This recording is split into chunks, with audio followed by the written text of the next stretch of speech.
Kicker four दलीस सिर प्रभपुर किया प्यान, तेग बहादुर सी गिरिया करी न किन्हुआन।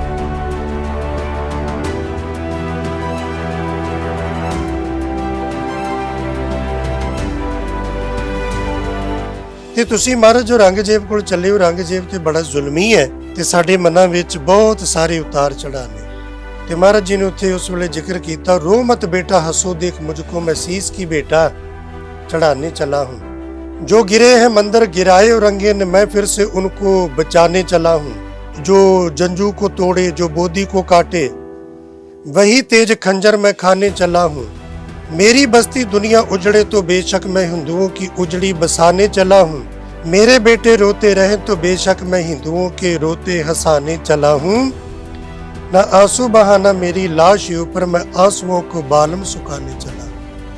ਤੇ ਕਸ਼ਮੀਰੀ ਪੰਡਤਾਂ ਤੋਂ ਵੀ ਸਾਨੂੰ ਸੇਧ ਲੈਣੀ ਚਾਹੀਦੀ ਆ ਕਿ ਆਪਣੇ ਧਰਮ ਦੇ ਪ੍ਰਤੀ ਕਿੰਨੇ ਸੁਚੇਤ ਸੀ। ਧਾਰਮਿਕ ਗ੍ਰੰਥਾਂ ਦੀ ਮਰਿਆਦਾ, ਉਹਨਾਂ ਦੇ ਬਚਾਅ ਵਾਸਤੇ ਉਹਨਾਂ ਦੇ ਆਪਣੇ ਧਰਮ ਚੋਂ ਕੋਈ ਨਹੀਂ ਉੱਠਿਆ ਤੇ ਕਿੰਨਾ ਦਰਦ ਸੀ ਉਹਨਾਂ ਦੇ ਮਨ 'ਚ ਆਪਣੇ ਧਰਮ ਦੇ ਪ੍ਰਤੀ ਕਿ ਮਹਾਰਾਜ ਦੀ ਸ਼ਰਨ ਵਿੱਚ ਆ ਗਏ। ਉੱਥੇ ਵਿਦਵਾਨਾਂ ਨੇ ਇੱਕ ਬੜਾ ਸੋਹਣਾ ਜ਼ਿਕਰ ਕੀਤਾ ਜੋ ਸਾਨੂੰ ਬਹੁਤ ਘੱਟ ਸਮਝਣ ਸੁਣਨ ਨੂੰ ਮਿਲਦਾ। ਇਹਨਾਂ ਦਾ ਧਰਮ ਤਾਂ ਬਚੇਗਾ ਉਹ ਸ਼ਹੀਦੀ ਦੇਵੇ ਜਿਹਨੇ ਜਨਮ ਤੋਂ ਲੈ ਕੇ ਹੁਣ ਤੱਕ ਕਿਤੇ ਝੂਠ ਨਾ ਬੋਲਿਆ ਹੋਵੇ, ਜਿਹਦੇ ਮਨ ਵਿੱਚ ਕਾਮ ਕ੍ਰੋਧ ਲੋਭ ਮੋਹ ਹੰਕਾਰ ਦੁਈ ਦਵੈਸ਼ ਈਰਖਾ ਤ੍ਰਿਸ਼ਨਾ ਇਹ ਵਿਕਾਰ ਜਿਹਦੇ ਨੇੜੇ ਨਾ ਆਇਆ ਹੋਵੇ। ਉਸ ਵੇਲੇ ਗੋਬਿੰਦ ਰਾਏ ਜੀ ਨੇ ਹੱਥ ਜੋੜ ਕੇ ਆਖਿਆ ਸੀ, ਪਿਤਾ ਜੀ ਇਹੋ ਜਿਹਾ ਤੁਹਾਡੇ ਤੋਂ ਬਿਨਾਂ ਇਸ ਦੁਨੀਆ ਤੇ ਹੋਰ ਕੌਣ ਹੋ ਸਕਦਾ। ਇੱਕ ਕਮੈਂਟਮੈਂਟ ਹੋਈ ਹੈ, ਲਿਖਤ ਪੜਤ ਹੋਈ ਹੈ ਕਿ ਔਰੰਗਜ਼ੇਬ ਗੁਰੂ ਤੇਗ ਬਹਾਦਰ ਮਹਾਰਾਜ ਜੀ ਨੂੰ ਜੇ ਇਸਲਾਮ ਵਿੱਚ ਲੈ ਆਵੇ, तमाम ਹਿੰਦੂ ਪ੍ਰਜਾ ਸੀ ਆਪਣੇ ਆਪ ਇਸਲਾਮ ਕਬੂਲ ਕਰਾਂਗੇ। ਬੜੀ ਵੱਡੀ ਗੱਲ ਸੀ ਕਿ ਹਿੰਦੂਆਂ ਨੇ ਵੀ ਯਕੀਨ ਕੀਤਾ। ਜੀ, ਇਹ ਗੁਰੂ ਨਾਨਕ ਦਾ ਘਰ ਸਭ ਲਈ ਯਕੀਨ ਦਾ ਪਾਤਰ ਹੈ। ਇਹ ਐਸਾ ਦਰ ਹੈ ਜਿੱਥੋਂ ਕਿਸੇ ਦਾ ਕਿਤੇ ਯਕੀਨ ਟੁੱਟਿਆ ਨਹੀਂ।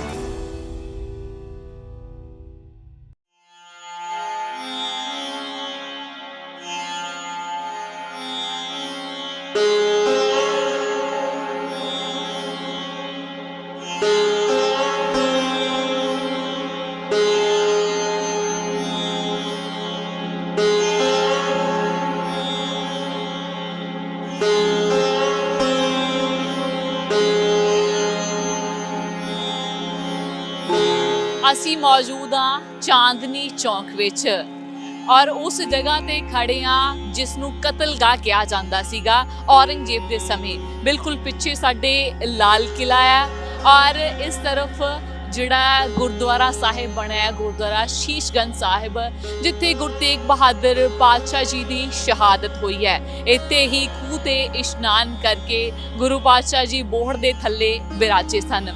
ਸੋ ਗੁਰੂ ਤੇਗ ਬਹਾਦਰ ਪਾਤਸ਼ਾਹ ਜੀ ਦੀ ਸ਼ਹਾਦਤ 1675 ਈਸਵੀ ਵਿੱਚ ਹੁੰਦੀ ਹੈ ਤਾਂ ਇਹ ਅਸਥਾਨ ਜਿਹੜਾ ਆ 1783 ਈਸਵੀ ਦੇ ਵਿੱਚ ਜਦੋਂ ਬਾਬਾ ਬਘੇਲ ਸਿੰਘ ਜੀ ਜੋ ਕਿ ਕਰੋੜ ਸਿੰਘਿਆ ਮਿਸਲ ਦੇ ਮੁਖੀ ਸਨ, ਉਹਨਾਂ ਦੁਆਰਾ ਜਦੋਂ ਲਾਲ ਕਿਲੇ ਦੇ ਉੱਪਰ ਝੰਡਾ ਲਹਿਰਾਇਆ ਗਿਆ ਤਾਂ ਉਸ ਸਮੇਂ ਦੇ ਦੌਰਾਨ ਇਹ ਜਿਹੜਾ ਅਸਥਾਨ ਸੀਗਾ ਇਸ ਨੂੰ ਪ੍ਰਗਟ ਕਰਵਾਇਆ ਗਿਆ।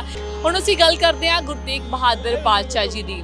ਤਿਲਕ ਜੰਜੂ ਰਾਖਾ, ਜਿਹੜਾ ਹਿੰਦੂਆਂ ਦਾ ਤਿਲਕ ਜੰਜੂ ਸੀ, ਉਸ ਦੀ ਰੱਖਿਆ ਦੇ ਲਈ ਗੁਰੂ ਤੇਗ ਬਹਾਦਰ ਪਾਤਸ਼ਾਹ ਜੀ ਨੇ ਆਪਣੀ ਸ਼ਹਾਦਤ ਦਿੱਤੀ ਸੀਗੀ ਔਰ ਉਸ ਸ਼ਹਾਦਤ ਦੇ ਬਦਲੇ ਹੀ ਔਰੰਗਜ਼ੇਬ ਦਾ ਜ਼ੁਲਮ ਸੀਗਾ, ਜਿਸਨੇ ਇੱਕ ਕਸਮ ਖਾਧੀ ਹੋਈ ਸੀ ਕਿ ਹਿੰਦੂਆਂ ਨੂੰ ਮੁਸਲਮਾਨਾਂ ਦੇ ਵਿੱਚ ਤਬਦੀਲ ਕਰਨਾ ਹੈ, ਇਸਲਾਮ ਜਿਹੜਾ ਹੈ ਉਸ ਦਾ ਬੋਲਬਾਲਾ ਹਰ ਪਾਸੇ ਹੋਵੇਗਾ। ਉਸ ਨੂੰ ਬਹੁਤ ਵੱਡੇ ਪੱਧਰ ਤੇ ਠੱਲ ਪਈ ਸੀਗੀ। ਕਸ਼ਮੀਰੀ ਪੰਡਤ ਗੁਰੂ ਤੇਗ ਬਹਾਦਰ ਪਾਤਸ਼ਾਹ ਜੀ ਦੇ ਕੋਲੇ ਫਰਿਆਦ ਲੈ ਕੇ ਜਾਂਦੇ ਨੇ ਕਿ ਸਾਡੀ ਰੱਖਿਆ ਕਰੋ। ਉਸ ਤੋਂ ਬਾਅਦ ਹੀ ਗੁਰੂ ਤੇਗ ਬਹਾਦਰ ਪਾਤਸ਼ਾਹ ਜੀ 5 ਸਿੰਘਾਂ ਨੂੰ ਨਾਲ ਲੈ ਕੇ ਚੱਲਦੇ ਨੇ ਔਰ ਦਿੱਲੀ ਦੇ ਵਿੱਚ ਆ ਕੇ ਇੱਥੇ ਸ਼ਹਾਦਤ ਹੁੰਦੀ ਹੈ, ਜਿੱਥੇ 3 ਸਿੰਘ ਜਿਹੜੇ ਸੀਗੇ ਭਾਈ ਦਿਆਲਾ ਜੀ, ਭਾਈ ਮਤੀ ਦਾਸ ਜੀ ਤੇ ਭਾਈ ਸਤੀ ਦਾਸ ਜੀ, ਉਹਨਾਂ ਦੀ ਸ਼ਹਾਦਤ ਦੇ ਅਸਥਾਨ ਵੀ ਇੱਥੇ ਬਣੇ ਹੋਏ ਨੇ ਔਰ ਉਹਨਾਂ ਨੂੰ ਸ਼ਹੀਦ ਕਰਨ ਤੋਂ ਬਾਅਦ ਔਰੰਗਜ਼ੇਬ ਦਾ ਮੰਨਣਾ ਸੀ, ਉਸਦਾ ਮਨ, ਉਸਦਾ ਵਿਚਾਰ ਸੀਗਾ ਕਿਤੇ ਨਾ ਕਿਤੇ ਗੁਰੂ ਤੇਗ ਬਹਾਦਰ ਪਾਤਸ਼ਾਹ ਜੀ ਡੋਲ ਜਾਣਗੇ, ਪਰੰਤੂ ਗੁਰੂ ਤੇਗ ਬਹਾਦਰ ਪਾਤਸ਼ਾਹ ਜੀ ਨੇ ਆਪਣਾ ਸੀਸ ਦਿੱਤਾ ਔਰ ਉਸ ਸ਼ਹਾਦਤ ਨੂੰ ਯਾਦ ਕਰਦਿਆਂ ਹੋਇਆਂ ਜਿੱਥੇ ਸਿੱਖਾਂ ਦੀਆਂ ਅੱਖਾਂ ਦੇ ਵਿੱਚ ਨਮ ਹੋ ਜਾਂਦੀਆਂ ਨੇ, ਉੱਥੇ ਹੀ ਅੱਜ ਹਰ ਇੱਕ ਵਾਸੀ ਜਿਹੜਾ ਦਿੱਲੀ ਦਾ ਆ ਜਾਂ ਹੋਰਨਾਂ ਬਾਹਰਲੇ ਕਿਤੇ ਵੀ ਆਉਂਦੇ ਨੇ, ਉਹ ਸੰਗਤਾਂ ਇਸ ਅਸਥਾਨ ਤੇ ਆ ਕੇ ਨਤਮਸਤਕ ਹੁੰਦੀਆਂ ਨੇ। ਸੋ ਆਓ ਤੁਹਾਨੂੰ ਉਸ ਅਸਥਾਨ ਦੇ ਦਰਸ਼ਨ ਕਰਵਾਉਂਦੇ ਆ ਜਿਹੜਾ ਚਾਂਦਨੀ ਚੌਂਕ ਵਿੱਚ ਬਣਿਆ ਹੋਇਆ ਕਤਲਗਾਹ ਦੀ ਜਗ੍ਹਾ ਦੇ ਉੱਪਰ। ਸੋ ਆਓ ਚੱਲਦੇ ਆ ਤੇ ਕਰਦੇ ਆ ਗੁਰੂ ਪਾਤਸ਼ਾਹ ਜੀ ਦੇ ਅਸਥਾਨ ਦੇ ਦਰਸ਼ਨ।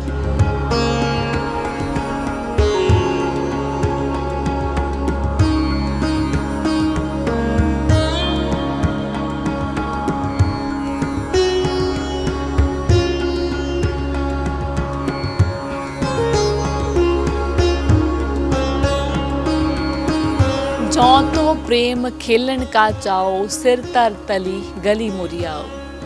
ਗੁਰੂ ਤੇਗ ਬਹਾਦਰ ਪਾਤਸ਼ਾਹ ਜੀ ਨੇ ਇਹਨਾਂ ਪੰਕਤੀਆਂ ਨੂੰ ਸਾਕਾਰ ਕਰਦਿਆਂ ਹੋਇਆ ਇਤਿਹਾਸ ਵਿੱਚ ਇੱਕ ਸੇਧ ਦਿੱਤੀ ਹੈ ਸਿੱਖਾਂ ਦੇ ਲਈ ਔਰ ਹੋਰਨਾਂ ਦੇ ਲਈ ਵੀ ਕਿ ਕਿਸ ਪ੍ਰਕਾਰ ਧਰਮ ਦੇ ਲਈ ਸ਼ਹਾਦਤਾਂ ਦਿੱਤੀਆਂ ਜਾਂਦੀਆਂ ਨੇ। ਸੋ ਸਿੱਖ ਇਸ ਤੋਂ ਇਤਿਹਾਸ ਤੋਂ ਬਹੁਤ ਵੱਡੀ ਸੇਧ ਲੈਂਦਿਆਂ ਹੋਇਆ ਅੱਗੇ ਵੀ ਜਦੋਂ ਵੀ ਕਿਤੇ ਧਰਮ ਦੇ ਉੱਤੇ ਬਾਣ ਆਊਗੀ ਤਾਂ ਜ਼ਰੂਰ ਗੁਰੂ ਤੇਗ ਬਹਾਦਰ ਪਾਤਸ਼ਾਹ ਜੀ ਨੂੰ ਔਰ ਇਸ ਇਤਿਹਾਸ ਨੂੰ ਯਾਦ ਕਰਨਗੇ।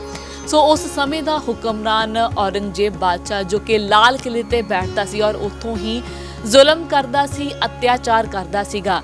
ਸੋ ਉਸ ਨੂੰ ਵੀ ਗੁਰੂ ਤੇਗ ਬਹਾਦਰ ਪਾਤਸ਼ਾਹ ਜੀ ਦੀ ਸ਼ਹਾਦਤ ਨੇ ਠੱਲ ਪਾਈ ਤਾਂ ਆਖਿਰਕਾਰ ਉਸ ਨੂੰ ਹਿੰਦੂਆਂ ਦੇ ਉੱਪਰ ਕੀਤੇ ਹੋਏ ਜ਼ੁਲਮਾਂ ਨੂੰ ਖਤਮ ਕਰਨਾ ਪਿਆ ਔਰ ਉਸ ਤੋਂ ਬਾਅਦ ਇੱਥੋਂ ਦੀ ਜਨਤਾ ਜਿਹੜੀ ਸੀਗੀ, ਜੋ ਉਸ ਸਮੇਂ ਦੇ ਲੋਕ ਸੀਗੇ, ਉਹ ਅਮਨ ਚੈਨ ਦੇ ਨਾਲ ਕਿਤੇ ਇੱਥੇ ਰਹਿਣ ਲੱਗ ਗਏ। ਸੋ ਅਸੀਂ ਗੁਰਦੁਆਰਾ ਸ਼ੀਸ਼ਗੰਜ ਸਾਹਿਬ ਦਿੱਲੀ ਚਾਂਦਨੀ ਚੌਂਕ ਵਿੱਚ ਮੌਜੂਦ ਹਾਂ। ਸੋ ਇੱਥੋਂ ਦਾ ਇਤਿਹਾਸ ਇੱਥੋਂ ਦੇ ਹੈੱਡ ਗ੍ਰੰਥੀ ਸਾਹਿਬ ਭਾਈ ਅੰਗਰੇਜ਼ ਸਿੰਘ ਜੀ ਹੋਣਾ ਤੋਂ ਜਾਣਦੇ ਹਾਂ ਜੀ।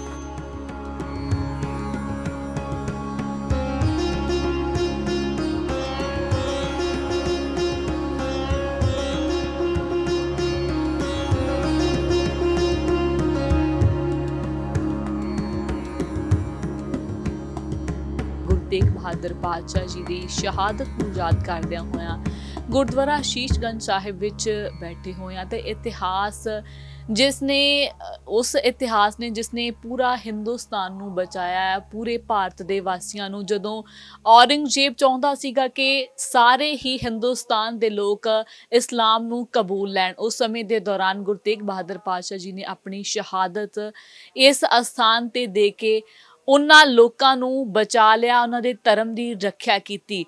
ਤਿਲਕ ਤੇ ਜੰਝੂ ਦੇ ਰਾਖੇ ਹੋਏ। ਸੋ ਉਸ ਅਸਥਾਨ ਤੇ ਬੈਠੇ ਹੋਏ ਇੱਥੋਂ ਦੇ ਹੈੱਡ ਗ੍ਰੰਥੀ ਸਾਹਿਬ ਦੇ ਨਾਲ ਗੱਲਬਾਤ ਕਰਦੇ ਹਾਂ ਤੇ ਜਾਣਦੇ ਹਾਂ ਇੱਥੋਂ ਦਾ ਇਤਿਹਾਸ। ਭਾਈ ਅੰਗਰੇਜ਼ ਸਿੰਘ ਜੀ ਸਾਡੇ ਨਾਲ ਮੌਜੂਦ ਨੇ, ਇੱਥੋਂ ਦੇ ਹੈੱਡ ਗ੍ਰੰਥੀ ਸਾਹਿਬ। ਸਭ ਤੋਂ ਪਹਿਲਾਂ ਭਾਈ ਸਾਹਿਬ ਜੀ, ਵਾਹਿਗੁਰੂ ਜੀ ਕਾ ਖਾਲਸਾ ਵਾਹਿਗੁਰੂ ਜੀ ਕੀ ਫਤਿਹ। ਭਾਈ ਸਾਹਿਬ ਜੀ, ਗੁਰੂ ਤੇਗ ਬਹਾਦਰ ਪਾਤਸ਼ਾਹ ਜੀ ਦਾ ਜਦੋਂ ਪੰਡਿਤ ਕਿਰਪਾ ਰਾਮ ਲੈ ਕੇ ਆਉਂਦੇ ਨੇ, ਅਰਦਾਸ ਬੇਨਤੀ ਕਰਦੇ ਨੇ ਅਨੰਦਪੁਰ ਸਾਹਿਬ, ਉਸ ਤੋਂ ਬਾਅਦ ਗੁਰੂ ਪਾਤਸ਼ਾਹ ਜੀ ਉਹਨਾਂ ਦੀ ਬੇਨਤੀ ਪ੍ਰਵਾਨ ਕਰਦੇ ਹੋਏ ਤਿਲਕ ਦੀ ਰਾਖੀ ਲਈ, ਜੰਝੂ ਦੇ ਰਾਖੇ ਲਈ ਆਪਣੀ ਕੁਰਬਾਨੀ ਦੇਣ ਦੇ ਲਈ ਆ ਜਾਂਦੇ ਨੇ। ਰਸਤੇ ਬੜੇ ਕਿਹੜੇ ਸੀਗੇ, ਉਹਨਾਂ ਤੋਂ ਗੁਜ਼ਰਦਿਆਂ ਹੋਇਆਂ ਜਿੱਥੇ ਕਿਤੇ ਲੋਕਾਂ ਨੂੰ ਗੁਰੂ ਪਾਤਸ਼ਾਹ ਜੀ ਨਾਲ ਜੋੜਦਿਆਂ ਹੋਇਆਂ ਇੱਥੇ ਪਹੁੰਚਦੇ ਨੇ, ਇਸ ਚਾਂਦਨੀ ਚੌਂਕ ਵਿੱਚ ਜਿੱਥੇ ਔਰੰਗਜ਼ੇਬ ਬੈਠਾ ਹੋਇਆ ਸੀਗਾ ਸਮੇਂ ਦਾ ਹੁਕਮਰਾਨ, ਔਰ ਉਹ ਸ਼ਹਾਦਤ ਦਾ ਜਿਹੜਾ ਸੀਗਾ ਹੁਕਮ ਸੁਣਾ ਦਿੰਦਾ ਹੈ ਕਿ ਸ਼ਹੀਦ ਕਰ ਦਿੱਤਾ ਜਾਵੇ। ਨਾਲ 5 ਸਿੰਘ ਸੀਗੇ ਜਿਨ੍ਹਾਂ ਵਿੱਚੋਂ 2 ਸਿੰਘਾਂ ਨੂੰ ਪਹਿਲਾਂ ਹੀ ਭੇਜ ਦਿੱਤਾ ਗਿਆ ਸੀਗਾ। ਸੋ ਉਹ ਇਤਿਹਾਸ ਅੱਜ ਦੇ ਦਿਨ ਜਦੋਂ ਅਸੀਂ ਗੁਰੂ ਤੇਗ ਬਹਾਦਰ ਪਾਤਸ਼ਾਹ ਜੀ ਨੂੰ ਯਾਦ ਕਰਦੇ ਹਾਂ ਤਾਂ ਸਿੱਖਾਂ ਦੀਆਂ ਅੱਖਾਂ ਜਿਹੜੀਆਂ ਨੇ ਉਹ ਨਮ ਹੋ ਜਾਂਦੀਆਂ ਨੇ ਉਸ ਵਰਤਾਰੇ ਨੂੰ, ਉਸ ਬੀਤੇ ਹੋਏ ਸਮੇਂ ਨੂੰ ਯਾਦ ਕਰਦਿਆਂ ਹੋਇਆਂ। ਸੋ ਉਹ ਇਤਿਹਾਸ ਜ਼ਰੂਰ ਸੁਣਾਓ ਜੀ। ਜਿਸ ਤਰ੍ਹਾਂ ਤੁਸੀਂ ਦੱਸਿਆ ਕਿ ਜਦੋਂ ਉਸ ਸਾਕੇ ਦਾ ਕਿਸੇ ਦੇ ਅੰਦਰ ਜ਼ਿਕਰ ਆਉਂਦਾ ਜਾਂ ਧਿਆਨ ਆਉਂਦਾ ਹੈ ਤੇ ਕੇਵਲ ਸਿੱਖ ਹੀ ਨਹੀਂ, ਮੈਂ ਤੇ ਇਸ ਸਥਾਨ ਤੇ ਵੇਖਿਆ ਕਿ ਹਿੰਦੂ ਵੀਰ ਵੀ ਜਿਨ੍ਹਾਂ ਨੂੰ ਇਤਿਹਾਸ ਪਤਾ ਹੈ ਉਹ ਬੜੇ ਪਿਆਰ ਨਾਲ, ਬੜੀ ਸ਼ਰਧਾ ਸਤਿਕਾਰ ਨਾਲ ਇੱਥੇ ਆਉਂਦੇ ਨੇ ਤੇ ਉਹਨਾਂ ਦੀ ਹਾਲਤ ਵੀ ਇਸੇ ਤਰ੍ਹਾਂ ਦੀ ਹੀ ਆ। ਕੁੱਲ ਸੰਸਾਰ ਦੇ ਵਿੱਚੋਂ ਇਹ ਇੱਕ ਬੜਾ ਵਿਲੱਖਣ ਤੇ ਵੱਖਰਾ ਸਾਕਾ ਹੈ। ਕਲਗੀਆਂ ਵਾਲੇ ਮਹਾਰਾਜ ਜੀ ਦੇ ਵੀ ਆਪਾਂ ਇਹ ਬਚਨ ਪੜ੍ਹਦੇ ਹਾਂ ਵੀ ਤੇਗ ਬਹਾਦਰ ਸੀ ਕਿਰਿਆ ਕਰੀ ਨਾ ਕਿਨਹੂ ਆਨ। ਹਿੰਦੂ ਧਰਮ ਦੇ ਵਿੱਚੋਂ ਵੀ ਕੋਈ ਇੱਕ ਐਸੀ ਉਦਾਹਰਣ ਨਹੀਂ ਮਿਲਦੀ, ਖਾਸ ਕਰਕੇ ਮੁਗਲੀਆ ਹਕੂਮਤ ਦੇ ਸਮੇਂ ਜਾਂ ਬਾਅਦ ਦੇ ਵਿੱਚ ਵੀ, ਕਿ ਆਪਣੇ ਧਰਮ ਲਈ ਤਿਲਕ ਤੇ ਜੰਜੂ ਦੀ ਰਾਖੀ ਲਈ। ਇਹ ਸਿਰਫ ਜ਼ਿਕਰ ਦੋ ਚੀਜ਼ਾਂ ਦਾ ਹੁੰਦਾ, ਤਿਲਕ ਤੇ ਜੰਜੂ ਦੀ ਰਾਖੀ, ਪਰ ਇਹਦੇ ਪਿੱਛੇ ਆ ਕਿ ਪੂਰਾ ਸਨਾਤਨ ਮੱਤ, ਪੂਰਾ ਧਰਮ, ਉਹਦੀ ਮਰਿਆਦਾ, ਸਨਾਤਨ ਮੱਤ ਦੇ ਧਾਰਮਿਕ ਗ੍ਰੰਥ, ਵੇਦ ਸ਼ਾਸਤਰ ਸਾਰੇ। ਤਾਂ ਹੀ ਕਵੀ ਸੰਤੋਖ ਸਿੰਘ ਜੀ ਨੇ ਇੱਕ ਜ਼ਿਕਰ ਕੀਤਾ ਹੈ, ਛਾਏ ਜਾਤੀ ਏਕਤਾ ਅਨੇਕਤਾ ਬਿਲਾਏ ਜਾਤੀ, ਹੋਵਤੀ ਕੁਚੀਲਤਾ ਕਤੇਬਨ ਕੁਰਾਨ ਕੀ, ਪਾਪ ਹੀ ਪਰਪਕ ਜਾਤੇ ਧਰਮ ਤਸਕ ਜਾਤੇ ਵਰਨ ਗਰਕ ਜਾਤੇ ਸਹਿਤ ਵਿधान की। देवी देव देव रे संतोख संग दूर होते रीत मिट जाती कथा बेदन पुराण की। श्री गुरु गोबिंद सिंह पावन परम सूर मूर्त न होती जो पे करुणा निदान की। तिलक ते जंजू ही नहीं बल्कि इस देश विच देवी देवतियां दी जो आस्था प्यार नाल लोग पूजा करते ने, उन्हां दे धार्मिक स्थान ने, उन्हां दे मंदिर ने, उन्हां दे धार्मिक ग्रंथ ने। 6 शास्त्र 27 सिमरतियां 18 पुराण 4 वेद और सारी सनातन ਦੀ ਮਰਿਆਦਾ।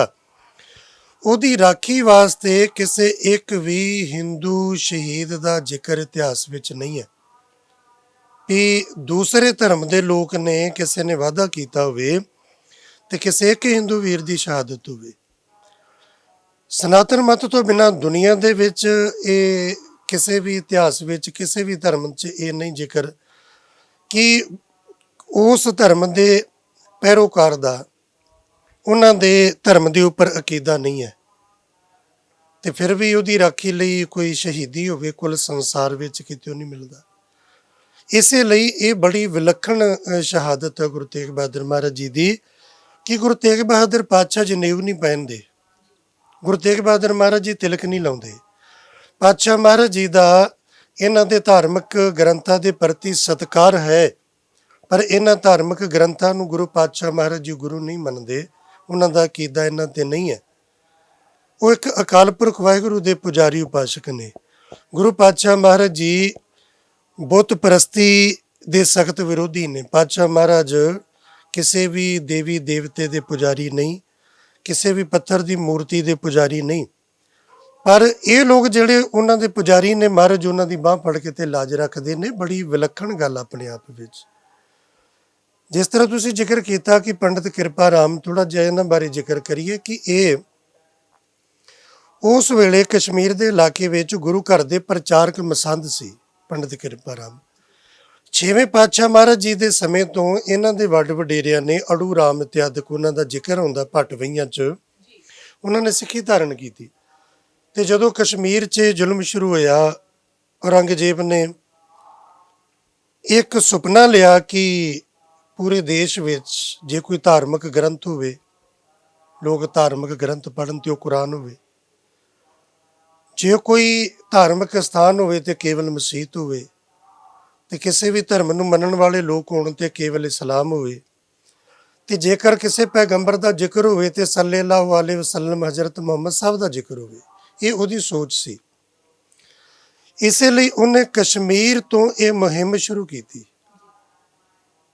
ਕਿ ਉਤੋਂ ਦਾ ਜਿਹੜਾ ਗਵਰਨਰ ਹਾਕਮ ਸ਼ੇਰ ਖਾਨ, ਉਹਦਾ ਜ਼ਿਕਰ ਆਉਂਦਾ, ਕੁਝ ਵਿਦਵਾਨਾਂ ਹੋਰ ਵੀ ਜ਼ਿਕਰ ਕੀਤਾ, ਉਹਨੇ ਜ਼ੁਲਮ ਸ਼ੁਰੂ ਕੀਤਾ।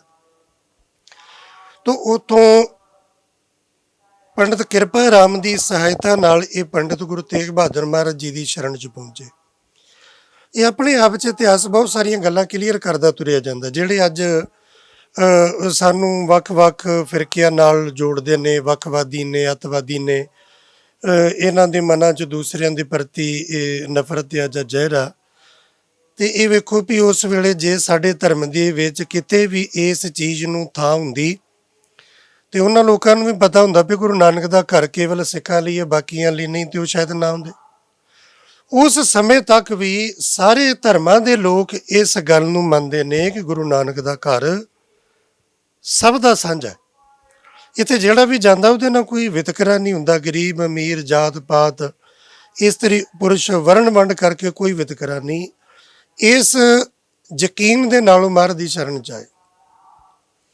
ਇੱਥੇ ਮੈਂ ਗੁਰੂ ਤੇਗ ਬਹਾਦਰ ਮਹਾਰਾਜ ਜੀ ਦੀ ਇੱਕ ਸ਼ਖਸੀਅਤ, ਜੋ ਉਹਨਾਂ ਦਾ ਆਪਣਾ ਨਿੱਜੀ ਜੀਵਨ ਆ, ਉਹਦੇ ਬਾਰੇ ਬੇਨਤੀ ਕਰੂੰਗਾ ਵੀ ਆਪਾਂ ਇਤਿਹਾਸ 'ਚ ਪੜ੍ਹਦੇ ਹਾਂ ਜਦੋਂ ਆ ਕੇ ਰੋਏ ਤੇ ਮਹਾਰਾਜ ਜੀ ਦੀ 10ਵੇਂ ਪਾਤਸ਼ਾਹ ਜੀ ਦੀ ਉਮਰ ਅਜੇ ਕੇਵਲ 9 ਸਾਲ ਦੀ ਹੈ ਤੇ ਉਹਨਾਂ ਨੇ ਕਿਹਾ ਕਿ ਮੈਂ ਆਪਣੇ ਜੀਵਨ 'ਚ ਗੁਰੂ ਘਰ 'ਚ ਪਹਿਲੀ ਵਾਰੀ ਕਿਸੇ ਨੂੰ ਇਸ ਤਰ੍ਹਾਂ ਦੀ ਹਾਲਤ ਵਿੱਚ ਵੇਖਿਆ ਕਿ ਉਹ ਰੋ ਰਹੇ ਨੇ।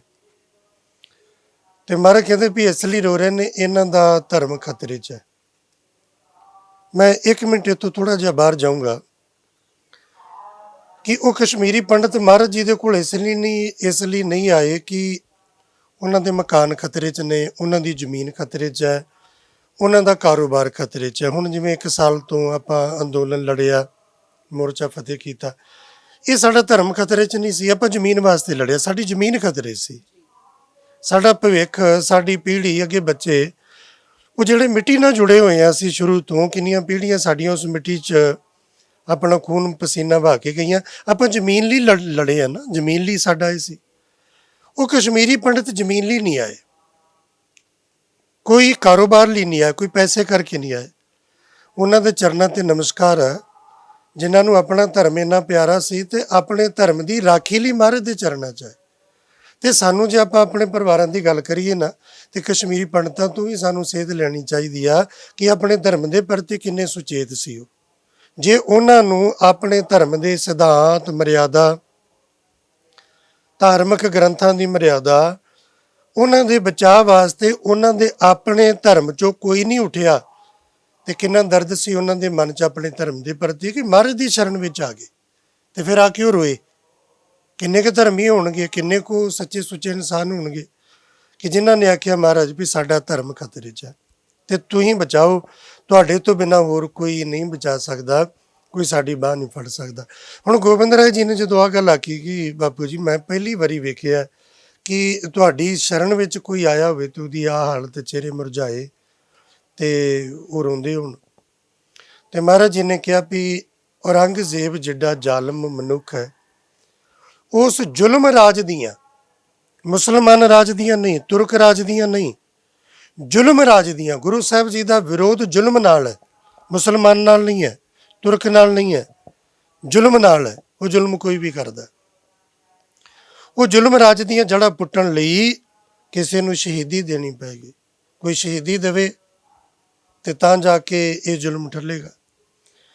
ਤੇ ਫਿਰ ਉੱਥੇ ਅਭੀ ਮਹਾਰਾਜ ਇਹਨਾਂ ਦੇ ਧਰਮ 'ਚ ਕੋਈ ਵੀ ਇਹੋ ਜਿਹਾ ਨਹੀਂ ਵੀ ਜਿਹੜਾ ਸ਼ਹੀਦੀ ਦੇ ਕੇ ਤੇ ਆਪਣੇ ਧਰਮ ਨੂੰ ਬਚਾ ਲੇ। ਉੱਥੇ ਵਿਦਵਾਨਾਂ ਨੇ ਇੱਕ ਬੜਾ ਸੋਹਣਾ ਜ਼ਿਕਰ ਕੀਤਾ ਜੋ ਸਾਨੂੰ ਬਹੁਤ ਘੱਟ ਸਮਝਣ ਸੁਣਨ ਨੂੰ ਮਿਲਦਾ। ਮਹਾਰਾਜ ਜੀ ਨੇ ਜ਼ਿਕਰ ਕੀਤਾ ਇਹਨਾਂ ਦਾ ਧਰਮ ਤਾਂ ਬਚੇਗਾ ਉਹ ਸ਼ਹੀਦੀ ਦੇਵੇ ਜਿਹਨੇ ਜਨਮ ਤੋਂ ਲੈ ਕੇ ਹੁਣ ਤੱਕ ਕਿਤੇ ਝੂਠ ਨਾ ਬੋਲਿਆ ਹੋਵੇ, ਜਿਹਨੇ ਜਨਮ ਤੋਂ ਲੈ ਕੇ ਹੁਣ ਤੱਕ ਕਿਸੇ ਇਸਤਰੀ ਨੂੰ ਆਪਣੀ ਧੀ, ਆਪਣੀ ਭੈਣ, ਆਪਣੀ ਮਾਂ ਦੀ ਨਿਗਾਹ ਤੋਂ ਬਿਨਾਂ ਵਿਕਾਰੀ ਬਿਰਤੀ ਨਾਲ ਨਾ ਤੱਕਿਆ ਹੋਵੇ। ਇਹਨਾਂ ਦੇ ਧਰਮ ਦੀ ਰਾਖੀ ਉਹ ਕਰ ਸਕਦਾ ਜਨਮ ਤੋਂ ਲੈ ਕੇ ਹੁਣ ਤੱਕ ਜਿਹਦੇ ਮਨ ਦੇ ਵਿੱਚੋਂ ਵਾਹਿਗੁਰੂ ਦੀ, ਪਰਮੇਸ਼ਰ ਦੀ ਯਾਦ ਨਾ ਵਿਸਰੀ ਹੋਵੇ। ਇਹਨਾਂ ਦੇ ਧਰਮ ਦੀ ਰਾਖੀ ਉਹ ਕਰ ਸਕਦਾ ਹੈ ਜਨਮ ਤੋਂ ਲੈ ਕੇ ਹੁਣ ਤੱਕ ਜਿਹਦੇ ਮਨ ਵਿੱਚ ਕਾਮ, ਕ੍ਰੋਧ, ਲੋਭ, ਮੋਹ, ਹੰਕਾਰ, ਦੁਈ, ਦਵੈਸ਼, ਈਰਖਾ, ਤ੍ਰਿਸ਼ਨਾ, ਇਹ ਵਿਕਾਰ ਜਿਹਦੇ ਨੇੜੇ ਨਾ ਆਇਆ ਹੋਵੇ। ਇਹਨਾਂ ਦੇ ਧਰਮ ਦੀ ਰਾਖੀ ਉਹ ਕਰ ਸਕਦਾ ਹੈ ਜਿਹਦੇ ਮਨ ਵਿੱਚ ਅਕਾਲ ਪੁਰਖ ਵਾਹਿਗੁਰੂ ਦੇ ਪ੍ਰਤੀ ਇੰਨਾ ਸਤਿਕਾਰ ਹੋਵੇ ਤੇ ਸਾਰੀ ਕਾਇਨਾਤ ਨੂੰ ਪਰਮਾਤਮਾ ਦੀ ਰਚਨਾ ਜਾਣ ਕੇ ਪਿਆਰ ਕਰਨ ਵਾਲਾ ਹੋਵੇ। ਉਸ ਵੇਲੇ ਗੋਬਿੰਦ ਰਾਏ ਜੀ ਨੇ ਹੱਥ ਜੋੜ ਕੇ ਆਖਿਆ ਸੀ, ਪਿਤਾ ਜੀ ਇਹੋ ਜਿਹਾ ਤੁਹਾਡੇ ਤੋਂ ਬਿਨਾਂ ਇਸ ਦੁਨੀਆ ਤੇ ਹੋਰ ਕੌਣ ਹੋ ਸਕਦਾ, ਤੁਸੀਂ ਇਹ ਕਿਰਪਾ ਕਰੋ। ਚਲੋ ਉੱਥੇ ਨਾਲ ਹੋਰ ਗੱਲਾਂ ਜੁੜਦੀਆਂ ਨੇ ਕਿ ਸੁਭਾਵਕ ਹੈ ਵੀ ਐਡਾ ਵੱਡਾ ਮਹਾਰਾਜ ਜੀ ਨੇ ਕਦਮ ਚੁੱਕਣਾ ਸੀ ਤੇ ਪਰਿਵਾਰ ਨਾਲ ਵੀ ਸਲਾਹ ਕੀਤੀ ਹੋਏਗੀ। ਤੇ ਪਰਿਵਾਰ ਚੋਂ ਉਸ ਵੇਲੇ ਮਹਾਰਾਜ ਜੀ ਦੇ ਮਾਤਾ ਨਾਨਕੀ ਜੀ ਸਰੀਰ ਕਰਕੇ ਸਨ, ਸ਼ਹਾਦਤ ਤੋਂ ਬਾਅਦ ਵੀ ਸਨ। ਮਾਤਾ ਨੇ ਕਿਹਾ ਵੀ ਮੇਰੇ ਇੱਕ ਪੁੱਤ ਦੇ ਸ਼ਹੀਦ ਹੋਣ ਨਾਲ ਅਨੇਕ ਮਾਵਾਂ ਦੇ ਪੁੱਤਾਂ ਦੀ ਜਾਨ ਬਚਦੀ ਹੈ, ਮੈਨੂੰ ਇਹ ਸੌਦਾ ਮਨਜ਼ੂਰ ਹੈ। ਸਤਿਗੁਰੂ ਜੀ ਦੇ ਮਹਿਲ ਸਤਿਕਾਰਯੋਗ ਮਾਤਾ ਗੁਜਰੀ ਜੀ, ਉਹਨਾਂ ਨੇ ਵੀ ਹਾਮੀ ਭਰੀ ਹੈ ਕਿ ਮੇਰੇ ਸਿਰ ਦੇ ਸਾਈਂ ਦੀ ਸ਼ਹਾਦਤ ਨਾਲ ਇੰਨੀਆਂ ਭੈਣਾਂ ਦਾ ਜੇ ਸੁਹਾਗ ਬਚੇ ਤੇ ਮੈਨੂੰ ਇਹ ਸੌਦਾ ਮਨਜ਼ੂਰ ਹੈ। ਗੋਬਿੰਦ ਰਾਏ ਜੀ ਨੇ ਉਸ ਵੇਲੇ 9 ਸਾਲ ਦੀ ਉਮਰ 'ਚ ਅਗਵਾਈ ਭਰੀ ਵੀ ਮੇਰੇ ਪਿਤਾ ਜੀ ਸ਼ਹੀਦ ਹੋਣ, ਮੇਰੇ ਇੱਕ ਦੇ ਯਤੀਮ ਹੋਣ ਨਾਲ ਅਨੇਕ ਲੋਕਾਂ ਦੇ ਪਿਤਾ ਜੇ ਬਚਦੇ ਨੇ, ਅਨੇਕ ਬੱਚੇ ਲੱਖਾਂ ਕਰੋੜਾਂ ਯਤੀਮ ਹੋਣੋਂ ਬਚਦੇ ਨੇ। ਤੇ ਪਿਤਾ ਜੀ ਇਹ ਤੇ ਸਰੀਰ ਕਰਕੇ ਉਦਾਂ ਤੇ ਸਦੀਵ ਗੁਰੂ ਨਾਨਕ ਦਾ ਹੱਥ ਮੇਰੇ ਸੀਸ ਤੇ ਤੁਸੀਂ ਨਾਲ ਹੋ ਤੇ ਤੁਸੀਂ ਇਹ ਕਿਰਪਾ ਕਰੋ। ਇਹ ਵਿਚਾਰ ਕੇ ਮਹਾਰਾਜ ਜੀ ਨੇ ਉਹਨਾਂ ਪੰਡਤਾਂ ਨੂੰ ਇਹ ਗੱਲ ਆਖੀ ਕਿ ਜਾ ਕੇ ਔਰੰਗਜ਼ੇਬ ਨੂੰ ਇਹ ਗੱਲ ਇੱਕ ਅਹਿਦ ਹੋਇਆ ਹੈ, ਐਵੇਂ ਨਹੀਂ, ਇੱਕ ਕਮੈਂਟਮੈਂਟ ਹੋਈ ਹੈ, ਲਿਖਤ ਪੜਤ ਹੋਈ ਹੈ ਕਿ ਔਰੰਗਜ਼ੇਬ ਗੁਰੂ ਤੇਗ ਬਹਾਦਰ ਮਹਾਰਾਜ ਜੀ ਨੂੰ ਜੇ ਇਸਲਾਮ ਵਿੱਚ ਲੈ ਆਵੇ, तमाम ਹਿੰਦੂ ਪ੍ਰਜਾ ਸੀ ਆਪਣੇ ਆਪ ਇਸਲਾਮ ਕਬੂਲ ਕਰਾਂਗੇ।